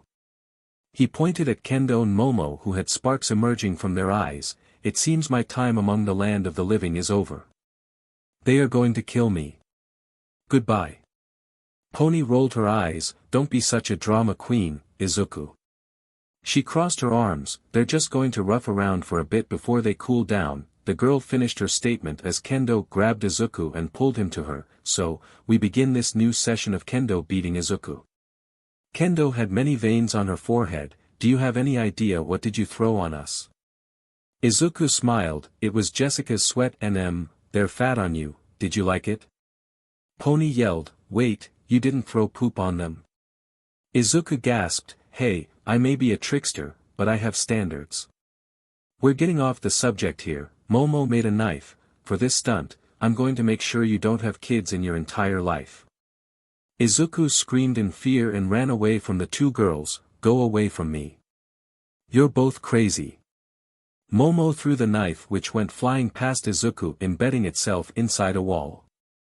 Izuku tried to escape them, but he was tied up with vines. He looked and saw Ibra walking up to him. Shiozaki, what are you doing? You're my follower. You're supposed to help me. Ibra shouted, be quiet, sinner. The girl clenched her fist, you almost killed me. I'll still help par our contract, but the contract. Ibra smirked devilishly, didn't say anything about punishing you for harming my life. Izuku's face looked like a deer caught in the headlight. Izuku gulped, is there any way to solve this peacefully? I mean we are heroes after all, so there. He then felt his ear being pierced by something blasted into it. Jiro, you're back. The boy stuttered as he saw the earphone jack girl standing behind him with a menacing look that could scare the gods. Jiro nodded, this is your end, Izuku. She coughed BLD, making everyone slightly worried. Don't worry, I'll sing in your funeral. She cracked her knuckles, let the torture begin. The four girls descended on him and began to beat him up for what seemed to be an eternity before they finally finished, leaving a bruised Izuku on the ground. The boy stood up and shook his injuries away. Man, that left a mark on my body. Ibra said, well, you deserve it. You jumped off a flying pig from a height I don't even want to think about. It was terrifying. The girl looked like she was having Vietnam War flashbacks. Izuku laughed, come on. It was fun. Plus, you need to grow up.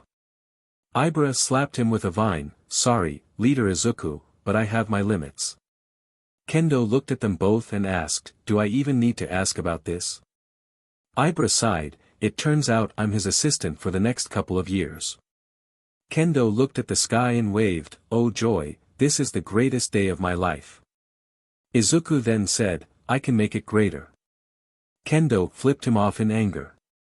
Melissa then said, Midoriya, I wonder how your abilities work. She began poking him, your powers are quite amazing. Can you explain them to me? Maybe I can make some support items for you to help use them better. Melissa smiled at him, what do you think? Izuku grinned at her, well, my power is called chaos, and it allows me to absorb something called chaos energy from our surroundings, like what happened a few moments ago, to make reality-bending events occur. He looked at Kendo, and have my personal clown to entertain me. Kendo growled, but Izuku snapped his fingers and made her into a small cat. He grabbed the cat and began to pet her on the head, making it purr for a bit before she began scratching him. Izuku chuckled a little and continued scratching the orange-haired cat behind her ear while Melissa looked at him with awe. This inflated Izuku's ego so much that his head grew. Pony saw this and sighed, alright, let's get you back to Earth. She then used a pin to pop his head, which began to let out wind. I always knew you were made from hot air, but this proves it. Izuku's head reformed, and that's a sample of how my powers work. Did you like them? Melissa clapped her hands, you're amazing. I bet you did many awesome things with them. Izuku gave her a thumbs up with a confident grin, I wish you could tell me though. Izuku laughed, oh believe me when I say I can. He snapped his fingers and everything went dark. When the light came back, it was a simple spotlight that was focused on Izuku and Pony. Both teens were dressed in odd clothes. They looked around for a bit and noticed they were in a building that came out of the 60s. It was weird for lack of a better term. The boy coughed, alright, let this begin. Izuku was wearing a brown striped coat with dark brown lapels trimmed in white and frayed at the bottom. Underneath, he wore a white shirt with a black cross at the chest and black pants with fitted cuffs. To finish the look, he wore a black bow tie with red in the center and for some reason wore black gloves. Pony then felt her clothes shift. She was now wearing a red tuxedo and formal black pants that showed off her appealing figure. Izuku also added a top hat for her. Melissa then said, oh, I suppose he's about to do something awesome.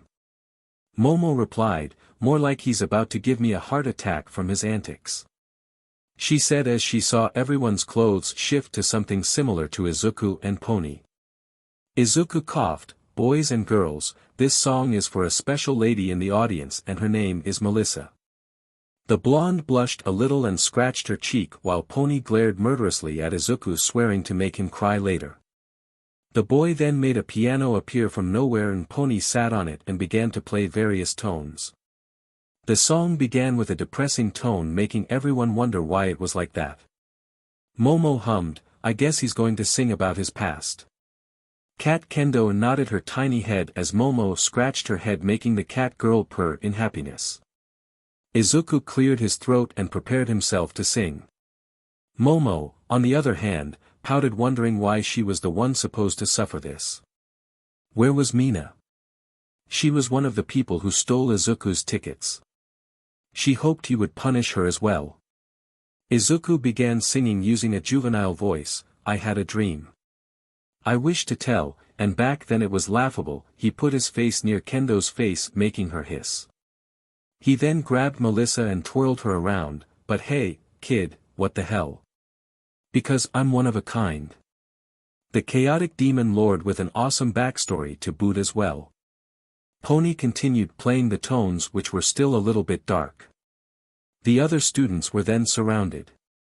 At first it was just my mom and me, but then it was introduced to a spiky Pomeranian boy who had an explosive attitude with a quirk who became my brother. He then slapped Momo's butt, making her growl, but suddenly Pony's piano tunes began to start to go upbeat, but then my quirk diagnosis came and I was declared to be quirkless, which everyone around me peel away. But the worst betrayal came from my supposed friend who tortured me for so many years only for one day for my skills to truly emerge. Izuku said in happiness and laughed, "Take it, boys." Many shadows appeared from everywhere and began to play different instruments. My dreams finally came true. I was able to control myself and emerged on the top, defeating everyone around me, making them see how amazing my powers are. I did a lot of amazing things that would blow your mind in tiny pieces, so tell Mel, do you want to hear of my achievements? The girl nodded, unable to speak due to amazement, but Izuku laughed, "I see what's happening here. You're face to face with greatness and it is strange. You don't even know how to feel. It is adorable. Well, it's nice to see that people never change. I know it's a lot, the hair, the bod." Izuku said, hugging Pony from behind before throwing her into the air, "When you're staring at a chaos lord." He grabbed Pony before singing, "So what can I say except you're welcome for the sky, the sun, the tides. Hey, it's okay, you're welcome. I'm just an ordinary lord." Izuku made a screen showing him fighting the zero-pointer, Hey, who has 2 thumbs and defeated the giant machine when Uraraka was about to get crushed, this guy. The scene changed to another scene from the USJ, when the Nomu was wreaking havoc at the USJ, who burnt it to a crisp to save everyone around. "You're looking at him, yo." Another scene showed Izuku fighting Stain, also, "I kicked Stain's can. You're welcome. To help heroes live and save more things." He then flexed his muscles, showing Izuku defeating Bakugou at their first heroic exercise, also, "I humiliated the angry bomber. You're welcome to humble him a bit so he can be lived with. So, what can I say? You're welcome for the sports one, allowing to presence to be observed. You're welcome. You're welcome." Izuku then smiled, "Melissa, come to think, I can go on and on. I can explain every natural phenomenon. The tides, the ground, the grass." That was Izuku just messing around. "I met ancient gods, I fought Zeus, kicked his butt, so now I'm one of them." Izuku laughed, "What's the lesson? What's the takeaway? Don't mess with Izuku when he's on a breakaway." And the scene saved in my mind is the map of the victories I won. Look at what I've done. I make everything happen. He then pointed at Discord and said, "Now, look at this mini Discord just dancing." The ex-lord began tap dance on the ground, making Melissa giggle and clap her hands. "So, anyway, let me say you're welcome for the wonderful things I've done. You've been blessed by presence, so there's no need for you to bow to me." Izuku said before grabbing Melissa's cheeks and squashing them, "The only thing I need from you is to spread the good word about me, cause Izuku can do anything, but be well received." You're welcome, you're welcome." Izuku then took a drink Pony was drinking before looking at her and saying, "And thank you." Pony protested the theft and yelled, "Hey, that's mine." She then tried to take it back, but Izuku just floated in the air making the girl pout as Izuku snapped his fingers covering the entire island with confetti making the girls except Melissa grumble in annoyance. Izuku looked at Melissa and asked, "So, what do you think? Did you like the song?" Melissa nodded but she then asked, "But can you please remove the confetti? It's ruining the island's look and making it harder for people to walk around." Izuku normally wouldn't honor such a request, but he just nodded. He snapped his fingers and everything was gone. On the side, Jiro looked at Momo, so, now he thinks that he's a god. What's next? He will ask us to pray to him. Momo shrugged and looked at Kendo who was still a cat. The black-haired girl coughed. Midoriya, as entertaining as that was, Momo had to admit this was a little bit funny, but when are you going to turn Kendo back to normal? Izuku looked at her, "What are talking about? This is all in Kendo's hand. She can return to normal when she wants to." Momo put Kendo on the ground. The cat closed its eyes and a cloud of smoke engulfed it. When the smoke cleared, Kendo was standing upright. The girl said, "That was odd, but wasn't exactly unpleasant." She then heard snickering coming from behind her. She looked and saw Mineta and Kaminair holding their laughter making her laugh. "What's so funny with you guys? Do you want to be punted to the sun?" Mineta looked away. "Nothing, but you look like something you'd only find in a comic magazine." Kendo wondered what she was talking about until Kaminari handed her a mirror making Kendo shatter it. On her head, there were 2 cat ears and she didn't need to look to see the orange cat tail swngng back and forth. At this point, Ida came and introduced himself to Melissa while taking a night stance in front of Izuku much to the engine boy's dismay. Kendo looked at Izuku who was asking Ida, "Did you see Mina?" The green-haired boy didn't get to ask his question because Kendo wrapped her tail around his neck and pulled him to her. The girl had many veins on her head. "Did you turn me into a Nico girl?" Izuku shrugged, "Think about it. You will have more abilities now." Izuku then looked away. "I found her. Finally, I'm going to make her horns become jello." He then dissolved and went straight to Mina who was in some kind of arena fighting robots. The boy waited for her to finish before going down to her. The announcer said, 30 seconds. That's a new record. Mina went to Ochako and said, "I did it faster than you, Oka." The Machi girl pouted, "Not fair. My quirk doesn't help me in this kind of thing." Izuku appeared behind them, "I can make your quirk stronger." Both girls yelled in panic before Mina saw Izuku and her face paled when he looked at her, but the girl quickly of something. She looked at the announcer, "Hey, we have a new competitor." The announcer then yelled, "We have a new competitor.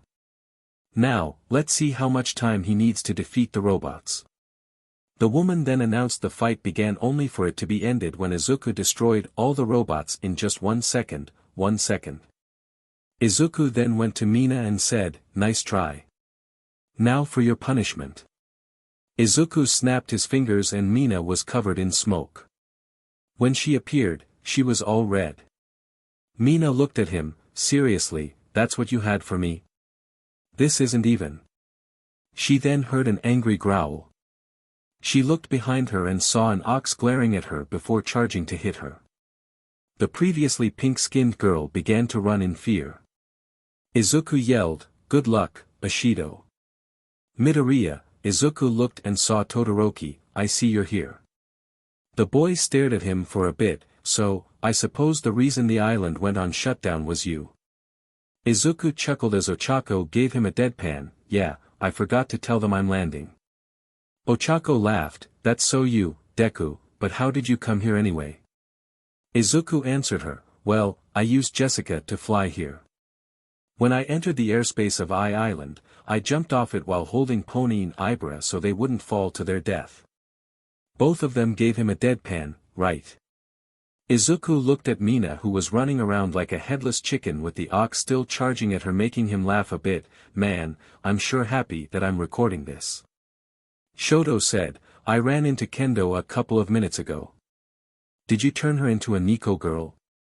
Ochako spat out a drink she was drinking. You're kidding. No, look at her. Izuku pointed to Kendo, who arrived at the fighting arena. She looks cute, doesn't she? Ochako fell to the ground laughing. Kendo looked at Ochako. That's a betrayal. I would have helped you, Ochako.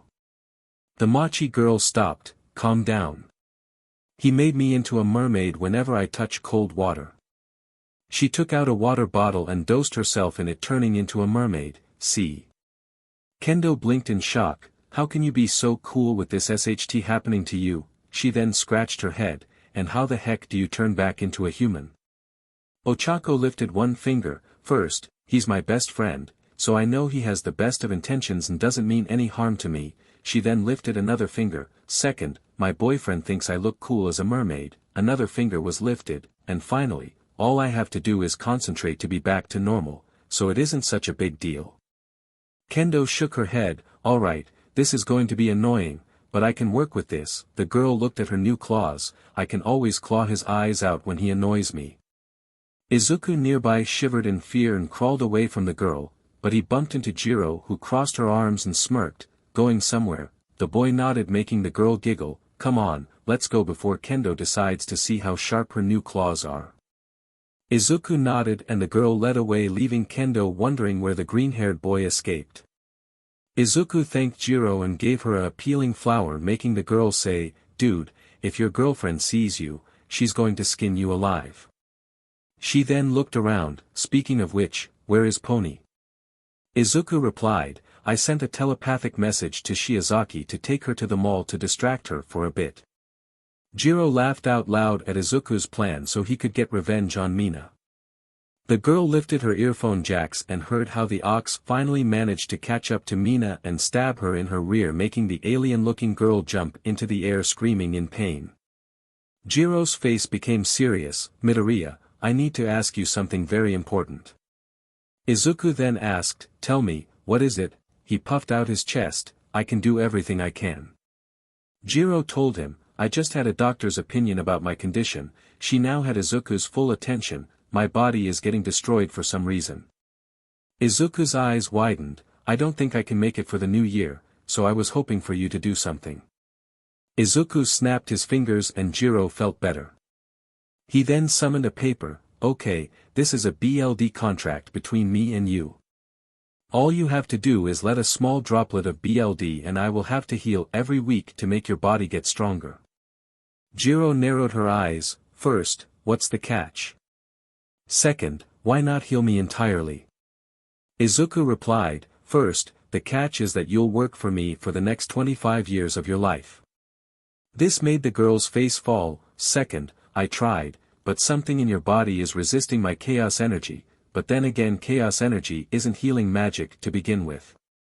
Jiro sighed. I suppose you have a point. The girl then used her nail to prick her finger and let a droplet of BLD fall on the paper as a huge chromatic light exploded from it, while Izuku had a demonic smile on his face. The boy patted her head. Thanks for selling your soul to me. The boy disappeared as Jiro yelled at him, You made me sell my soul. Back with Melissa, the girl was in her lab doing some research when the shadows around her began to shift. Normally, she would be afraid, but she knew who this was and said, Hello, Midoriya. Can you travel through shadows too? The boy appeared and said, You're taking this way too causally. Most people by now would be pulling their hair out. Melissa only giggled at him and told him to join her. Izuku followed Melissa and whistled in appreciation. Man, this is amazing. You have your own lab. The boy hummed a bit. What I wouldn't do to have my own hero agency to play in. Melissa told him, Well, believe me. It wasn't easy for me to get this lab.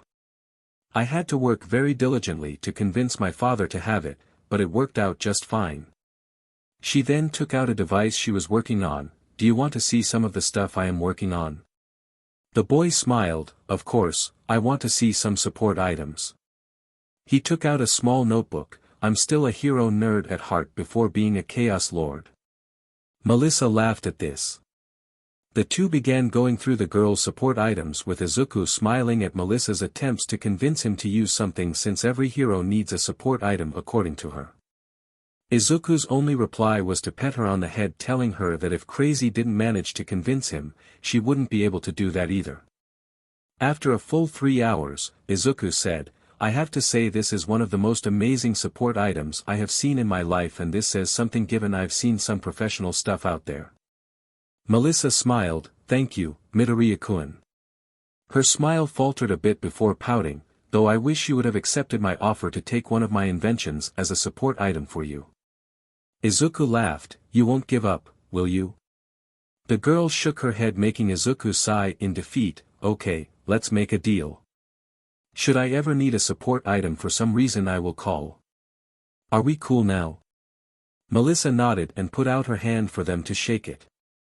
Izuku grabbed her hand, but something happened that shocked both teens. Some kind of energy sparked and their hands met, sending both teens flying from the resulting explosion to opposite ends of the room. Discord appeared beside Izuku and whispered into his ear, I think we found our new goddess of harmony. Izuku deadpanned at him, yeah, sorry about that, but in my defense, I didn't know this could happen, but you came out unscathed. I was always left trapped inside a statue. Izuku glared at him, but what both didn't know was that inside Izuku's body, a small crystal emerged inside him. Melissa simply looked at her hands and she felt something odd happening inside her body. What in the world is happening to me? Izuku stood up and shook his head, DMN. I think I broke something in my back.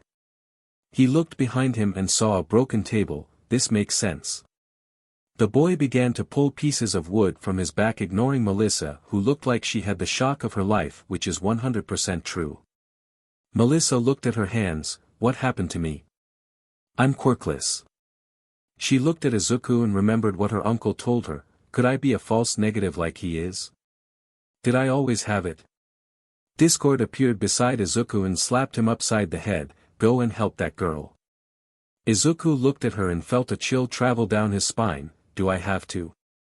I don't know why, but she is giving me. Discord carried on, the chills. I know. That's why I used to feel with the elements of harmony. The ex-Chaos Lord then pointed his head toward Melissa, making Izuku sigh, fine. Izuku walked to Melissa, so, Melissa. Izuku started grabbing the girl's attention, you told us you were quirkless, but it turns out you were lying. Izuku shook his head, shame on you. The girl blushed and began defending herself, no, of course not. I would never lie to you. The girl waved her hands around nervously as Izuku chuckled to himself a little, please, believe. Izuku lifted his hand, alright, I believe you, but you need to listen to me carefully. The girl nodded her head, whatever you think you awakened right now is not a quirk. It has a long story and it has a relationship with my quirk, so to speak. Do you understand? The girl nodded, so, you're going to explain to me what my powers are? Izuku gave her a thumbs up and slapped her on the rear as he said, now, onwards to the party. He then magically changed his clothes while Melissa stood there blushing. She looked at him and squeaked, don't you have a girlfriend? Won't she be angry? Izuku replied, nah, she won't be angry. He then walked outside the room, plus, what Pony doesn't know won't hurt her, he said with absolute confidence. Somewhere in a room on Island, Pony was checking herself in the mirror to see how good she looked in her outfit when a shiver went down her spine. Izuku is flirting with another girl. She huffed and puffed angrily, I have to leave my scent on him so the others back off. Momo and Itsuka looked at Pony. Momo leaned toward Atuska, do you think we should talk to her? Itsuka shrugged, no, I don't think so because now that I'm half cat, I kinda understand where she's coming from, but just in case, make sure she doesn't maim anyone. Momo nodded, making a tranquilizer dart to knock out the horse girl should she ever need to. Itsuka sighed, I hope this night ends well. She felt a shiver through her spine, DMN it. Somewhere else on the island, the man from before looked at the knocked-out bodies of the security guards and hummed, "It appears everything is going in order. Let's begin Phase 2. The students were waiting at the bottom of the central tower of Island so they could go up to the party, but they noticed that someone was missing, or rather one person and a chaotic demon that were all happy to see gone for a bit. Itsuka was so happy, her tail was wagging excitedly.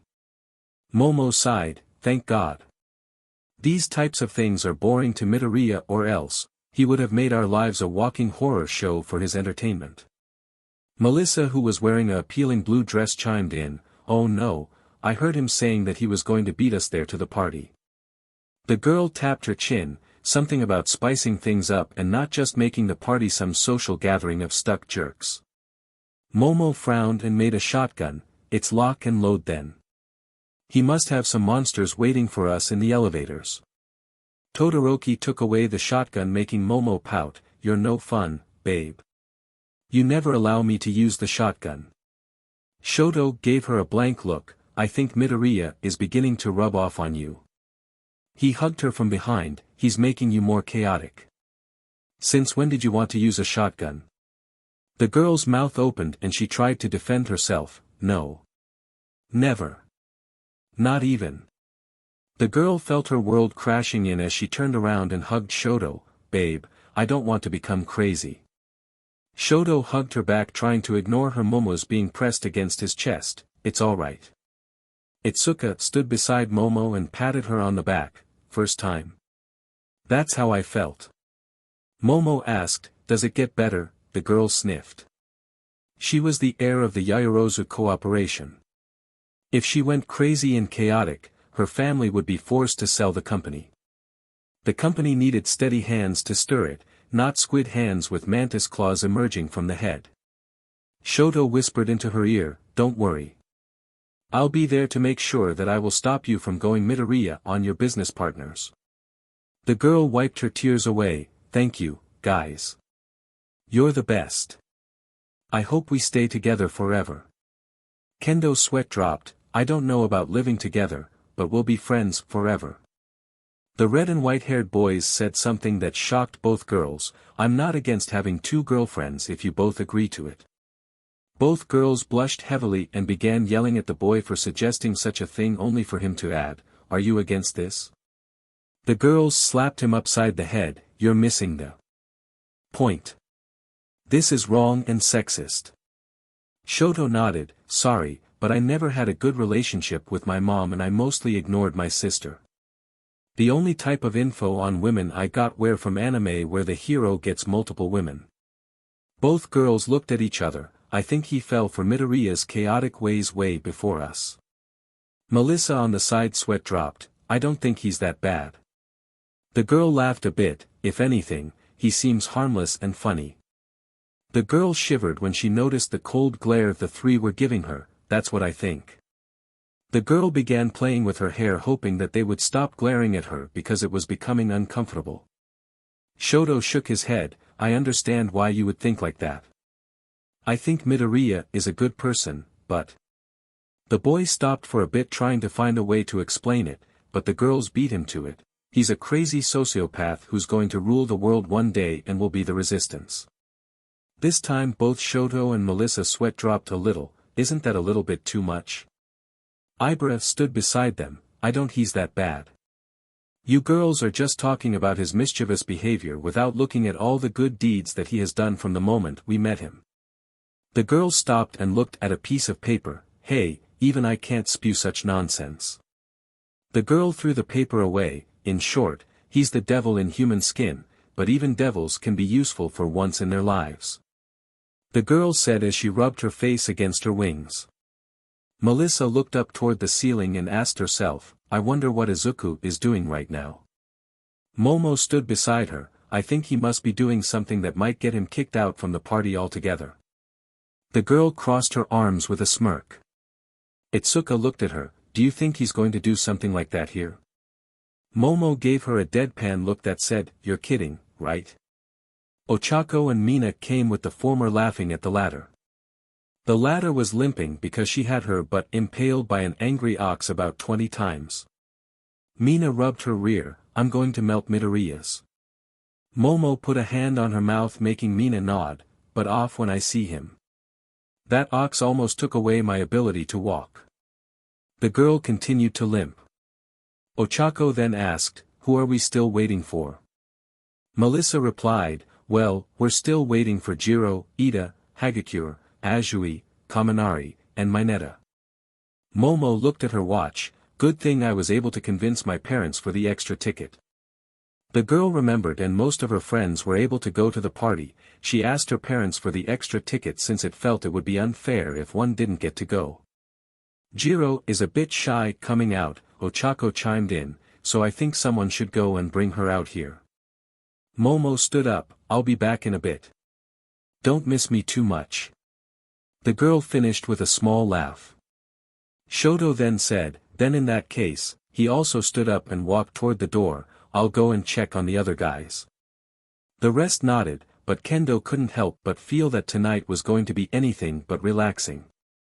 At the party, Izuku and Pony were looking around, but Izuku went somewhere and began eating like a wild boar when he saw the open buffet. Pony was sweating slightly in embarrassment due to his behavior. The girl pulled on his collar, for the love of God, Izuku. Act civil. This is something important. It could affect our future for crying out loud.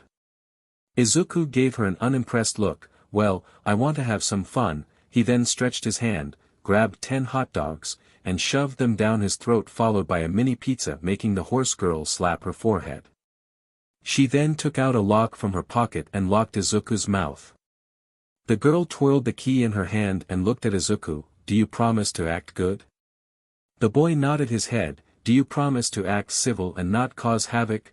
The boy nodded again, do you promise to take on a wonderful date in Rome when we're finished here? The boy nodded once again with tears in his eyes, okay, I'll open your mouth, but don't act odd.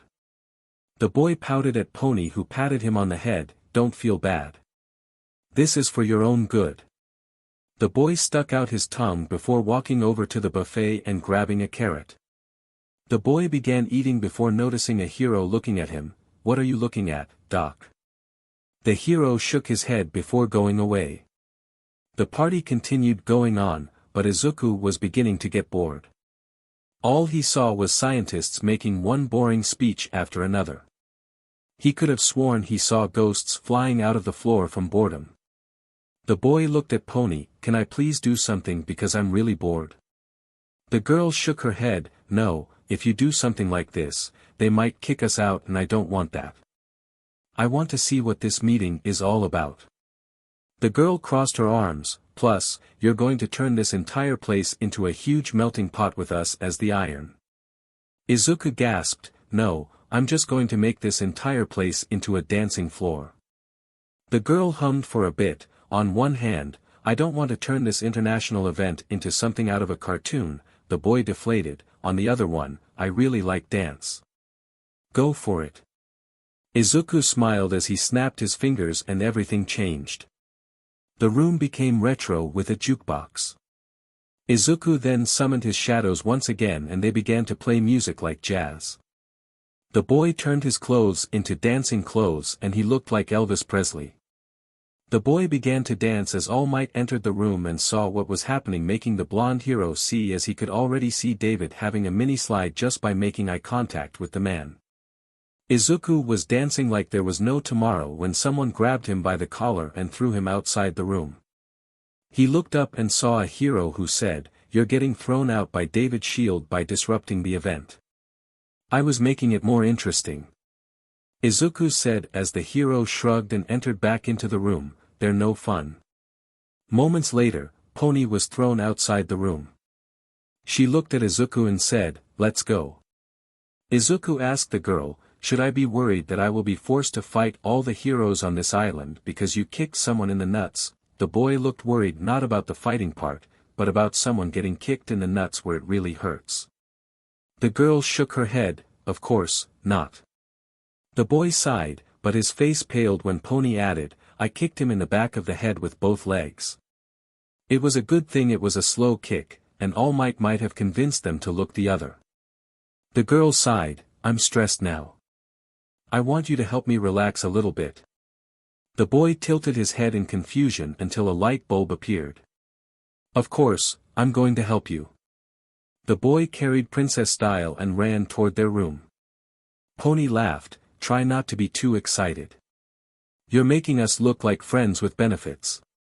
The girl giggled a little before smirking, plus, I have to lay claim on you. I felt like some girl dared to look at you or you did something to another girl, but I know you wouldn't do that because you know what's good for you, right? Izuku smiled and nodded nervously, but discord appeared on his shoulder making his eyes widen, oh yeah, totally. He just slapped that Melissa girl on her rear and in his own words, what Pony doesn't know won't hurt her, is definitely loyal. Pony headbutt slightly, like I said I going to claim by putting my scent all over you. She tapped her chin, and perhaps making a mini version of myself appear on your shoulder whenever you do this like this. Should she have a pitchfork or not? Izuku sighed and shrugged, well, at least, you're not going to use my brain as some kind of chair. Back with the rest of the students, they were still waiting at the bottom of the central tower of Island as Melissa said, it appears he kicked your friend because he turned the party into a disco room out of the 80s. She cringed, it appears he was then kicked by Izuku's girlfriend who was soon thrown out of the party soon after. Pity, I wanted to see him more in action, she didn't notice the many people who sighed in relief. Ida who arrived a while back with Kaminari in Mineta said, well, then I suppose it can't be helped. Knowing Midoriya, he'd want us to go on with this party. The boy silently clenched his fist, yes, I won't be forced to call him Overlord for the night in front of many heroes. A paper appeared in front of him and he grabbed it. The boy read the paper and it said, spread the good word about your Overlord. Good try. A for effort. The boy threw the paper away. Momo then came dragging Jiro into the room, please, Jiro. You look appealing. I am sure everyone will love how you look. Momo said while struggling. Tsuyu added, I don't think it's about embarrassment. I think she's a bit sick from whatever is happening with her. Are you alright, Jiro? Momo hummed, yeah, I've been noticing that you've been a bit under the weather, Jiro. The girl summoned a credit card, do I need to call some international doctors to help you? Jiro replied, no, I'm fine. I'm just a little bit nervous. The girl rubbed her shoulder, I mean not every day you get to stand in front of many international heroes. The girl looked away, add to that, I'm the successor of All Might. I feel that I have to leave a good impression which is making me go crazy. The girl began to play nervously with her earphone jack. Momo said, I know, but do you know what this means? Jiro shook her head, this means we give it our best. The girl now had a happy bouncy aura around her making Jiro sweat drop. Toru added, yeah, let's give it our all. The floating dress began to jump up and down in excitement. Mina followed her lead and did the same thing. Seeing that everyone was here, Melissa said, how about we go to the party now? Everyone nodded and Shoto held Momo's hand making the girl smile. Kaminari looked at Jiro and offered her his hand. The girl looked away and grabbed the hand, don't think anything of it, dork. I'm doing this because I don't want you to get lost if you enter your dumb mode. Kaminari cringed at the insult but nodded. Suddenly, the alarms went off telling everyone that the island was being shut down. Melissa looked around, what is happening? She tried to call her dad, but he wouldn't answer her phone. Something is going on. My dad isn't answering his phone. A couple of moments after Izuku and Pony were kicked out of the party, David sighed and muttered under his breath, such an amazing power being wasted on a child. Why couldn't someone like All Might have it? He would have become much stronger. The man shook his head, there's no thinking about it right now. He looked at All Might and went to the stage, please make way for the symbol of peace, All Might. The blonde hero began greeting people and made his way to the stage. The man began to give a small speech to thank the support engineers and cheer new heroes coming into the scene when suddenly, vents on the ground opened and he was tied up by some type of energy bind. What in the world? He looked and saw other heroes in a similar situation. The door of the room was then kicked open by a man wearing a metal mask. Everyone, calm down. You do as we say and I promise you that nothing will happen to you. All Might tried to break his confines, but the man grabbed a woman and said, don't try anything hero or this lady gets it. All Might calmed down as he looked at David and they had a silent conversation making All Might sigh and hope for the best. A thought entered his mind, I hope young Midoriya ends this quickly. The man then said, my name is Wolfram. He looked around, and I'm going to call the shots here. He then saw David, you're David Shield, right? David nodded, good, I need you. He then grabbed and threw him to his men, do you have anything to say? In Izuku's room, the boy had a tick over his head. When Pony told him he was going to help her relax, he thought they were going to do something else. What he didn't imagine was for him to become a bean bag for her while his spirit messaged her back. This is so humiliating, the green-haired boy frowned, I can't believe that my body was made into a bean bag. The boy looked at the girl sitting on his enlarged body acting like a bean bag while he massaged her back. Pony replied, less talking, more messaging. The girl was having the time of her life. After being flung through the astrosphere, being dropped from the sky, and being kicked out of the party, she is really nervous. Knowing her boyfriend flirted with another girl made her angry, so now she was sitting on body while he was messaging her back. Suddenly, everything began blaring through the room. Both students were told that Island was being shut down due to security concerns, making Izuku frown and wonder what was going on. Izuku was about to move, but Pony stopped him, don't stop. I need my back message. Izuku argued, but I need to go and see what was happening. The girl gave him an unimpressed look, okay, fine. I won't leave, but I won't sit here and down anything either. Izuku began to talk to All Might with his mind. The hero was shocked at first, but then he explained the situation to the boy. He explained the island was taken by a couple of villains and that David and his assistant were taken hostage by the man. Izuku hummed as he received the information. The boy then used his powers to make another version of himself. That version went through the wall and headed toward his friends. Sure, he can take out the villains in a single punch, but where's the fun in that? Izuku then returned to messaging Pony's back while the girl hummed happily, are we going to finish anytime soon? The boy asked her. The girl hummed, in a couple of minutes, but go on and stop winning. The boy groaned in annoyance and dug his hands deeper into the girl's back, making her sigh in relief. Back with the students, they didn't know what was going on. Melissa told them that even in a case of infiltration of the island, it isn't shut down entirely like this. Did some dangerous villain manage to sneak on the island and attack everyone? That seemed ridiculous. Why? Because the island was filled to the brim with heroes. Any villain who to attack here is crazy. Then there is no way that'd be able to reach the island's security system, but... The students heard someone making their toward them, so they readied their quirks but sighed when Izuku appeared. Itsuka sighed, for once, I'm really happy to see Midoriya. Izuku replied dryly, thanks, but I know what's happening. The boy explained everything to the teens, which made Melissa tear up knowing her father was held hostage. Izuku added, we need to stop them. Jiro interjected, wow, let's calm down here. Look, if this was another case, I would go with you, but we can't just barge in like this. The girl pointed at the ceiling, we have actual hostages. Izuku pointed at Ida and Todoroki, weren't they hostage when Stain was holding his sword over them? The two boys shrunk down a little and looked away. Momo then added, yes, while what happened with Shoto was dangerous, we can't just barge in like this. The girl put her hands together, Izuku, while you are practically immortal, the civilians being held at gunpoint aren't. What if you are late and someone dies? Izuku gave her a deadpan, do you know who I am? The boy asked with a bored tone, making the girl sigh and look away because she knew there was no talking him out of it. Shoto agreed with Izuku, I agree with Midoriya. We can't just sit here and hope for the best. Tsuyu shook her head, we have to wait for the heroes to act. She put a hand on her mouth, I'm sure All Might is going to find a way to get out and defeat the heroes. Both Izuku and Jiro were doubtful given the hero was running out of time because his muscle form was about to end.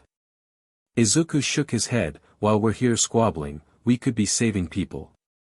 Izuku looked at Ida who looked away unsure if he should join Izuku's side or Tsuyu's. Izuku rolled his eyes, fine, I tried to do it the easy way, but have it your way. Those who opposed going against the villains thought Izuku was about to brainwash them, but he just summoned a hat.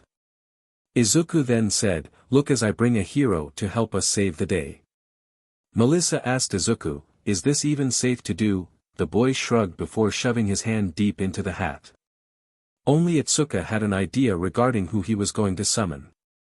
Izuku then pulled his hand out only for Shigaraki to appear. The blue-haired man who was stuck from the shoulder down inside the hat yelled, what the hell are you doing to me, you brat? Izuku laughed, oops, my bad. Goodbye, Shiggy. The boy then used a plunger to send Shiggy back.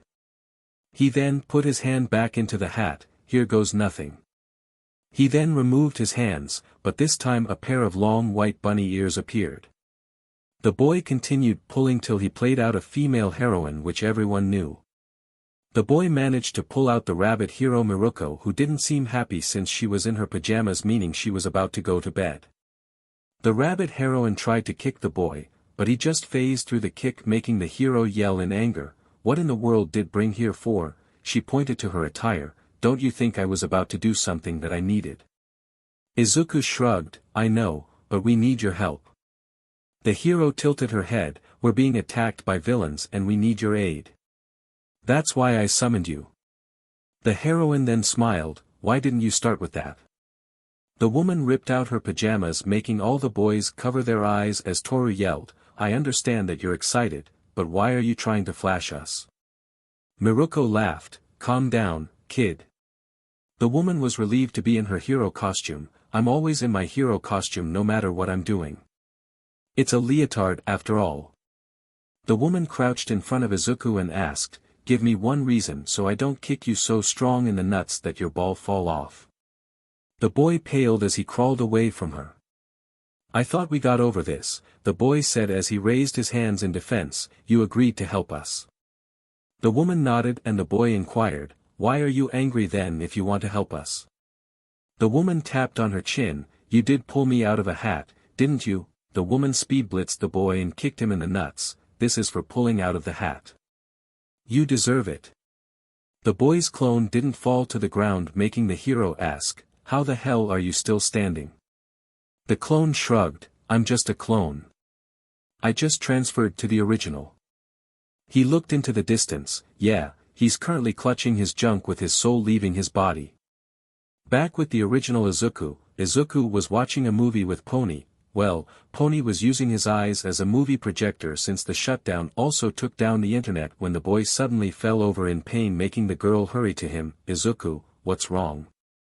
The boy muttered, it feels like a train ran through my nuts and bolts. It's very painful. Pony patted him on the back, there, sweetie. It's all right. The girl rubbed her face against his. For all the times she hit him, the girl never did it out of malice, but she did because she was joking with him. Most of the time she barely put force in her hits. The boy smiled at her and kissed her, you're the best. Both of them rubbed their noses against each other. Both returned to bed and returned to their movie. Back with the others, Miruko whistled, smooth move, kid. Well, in any case, explain to me what's happening here so I can know what's going on.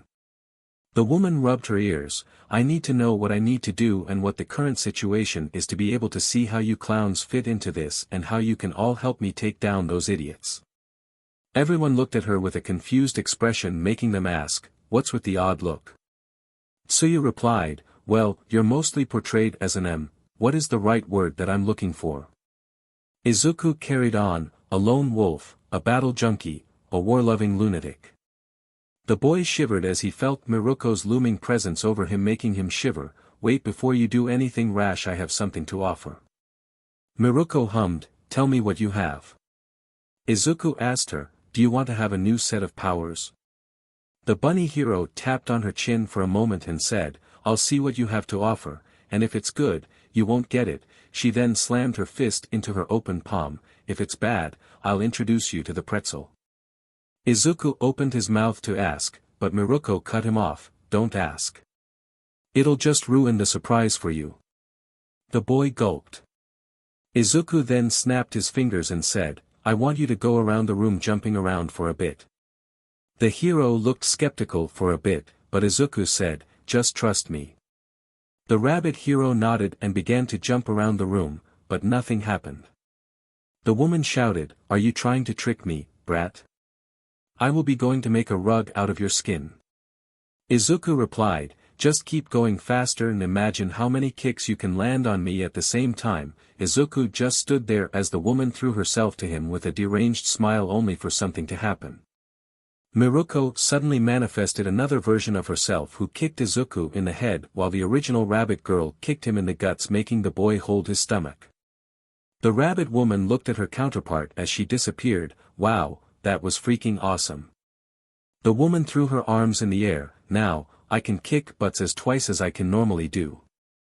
Everyone's sweat dropped for the reason of her excitement. The boy said, your new ability is being able to make clones of yourself if you need to do multiple things at once. For example, if you want to scout an area, you can run as fast as you can and make clones who will help search, sharing the information they found with the return to you. The woman hummed, receiving the new information. Izuku asked her, so, we're cool now? You don't want to kick my butt to the moon and back? Miruko kicked him in the nuts once again, yeah, now, we're cool as a cucumber. The boy bent over, why did you kick me? I just did you a favor of a lifetime. The woman replied, I'm sure there's some strings attached to it because you won't just give me an awesome power like that without having something in return. The boy clarified, this was the first time that I didn't have any strings attached to any deal I made with anyone. The woman blinked, oh, my bad. I guess, but why though? She looked at Ibra and Ida, from what I heard you like to screw people over and mess with their lives. Izuku corrected her, I like to screw people over, not be screwed. Miruko tilted her head in confusion, making you my follower is just more trouble than it is worth. He pointed at Kendo, I'll have an easier time convincing her to join me in a HRM than having you call me your esteemed overlord who is the king of the seas and the lands. Kendo flipped him off, F you, Izuku. The woman hummed for a moment, wise choice, kid. I just keep kicking you in the ball every time you tell me to call that. The boys shivered at how causally she was mentioning nut shots. Miruko shook her head, alright guys, tell me everything that has happened here. The students began to explain to her what happened. They told how they were going to the main party when everything was suddenly shut down, followed by the entire tower closing up.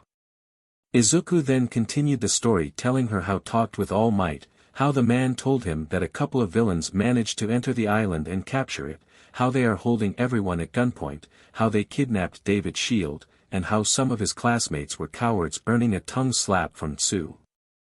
The rabbit hero hummed, seems that we're in quite a pickle here, but nothing that can't be solved. The heroine looked at the locked doors, what we need now is to take back control of the island. Does anyone know how to do that or where all the central SHT is located? Melissa lifted her hand, ma'am, it's on the top of the central tower here. Miruko nodded, and can you take control of the island, girl? The woman stared at Melissa because she was a native of the island, and if she could take control of the island back, she would have solved half of their troubles. Melissa replied, yes, I can take control back of the island. I know how the security system of this island works like the back of my hand. The girl had a determined look on her face, if you take me there, I'll be able to take control of the island in just a few minutes. The heroine nodded, alright, brats. The students looked at her, going on forward, I'm the leader of this little endeavor of ours. If I tell you that you're monkeys, you become one. If I tell you that you're dogs, you become one. Your mission is to follow my lead and try not to get hurt. The students nodded their heads, although some were unsure given how she seemed to be leading this mission. The heroine looked at the stairs. We'll go first through the stairs since I'm sure they don't have surveillance here. The woman went toward the door. Does anyone have any objections? Izuku raised his hand making the woman say, anyone who has something useful to say. Izuku kept his hand raised making her say, great, since no one is objecting, let's move and go to the top. The students nodded and began to filter out only for Ibra to be grabbed by Izuku and yanked back to him. The girl asked him, why aren't we going with him? Izuku replied, because I want to do this. The boy snapped his fingers and a light engulfed them making the girl close her eyes due to the brightness. When her vision returned, she saw she was in a corridor making her ask, where are we exactly? The boy replied, we're at the top of the tower. We're near the central computer that can take back control of the island. The boy looked away leaving the shocked girl behind him. I wonder if I can find some chips over here.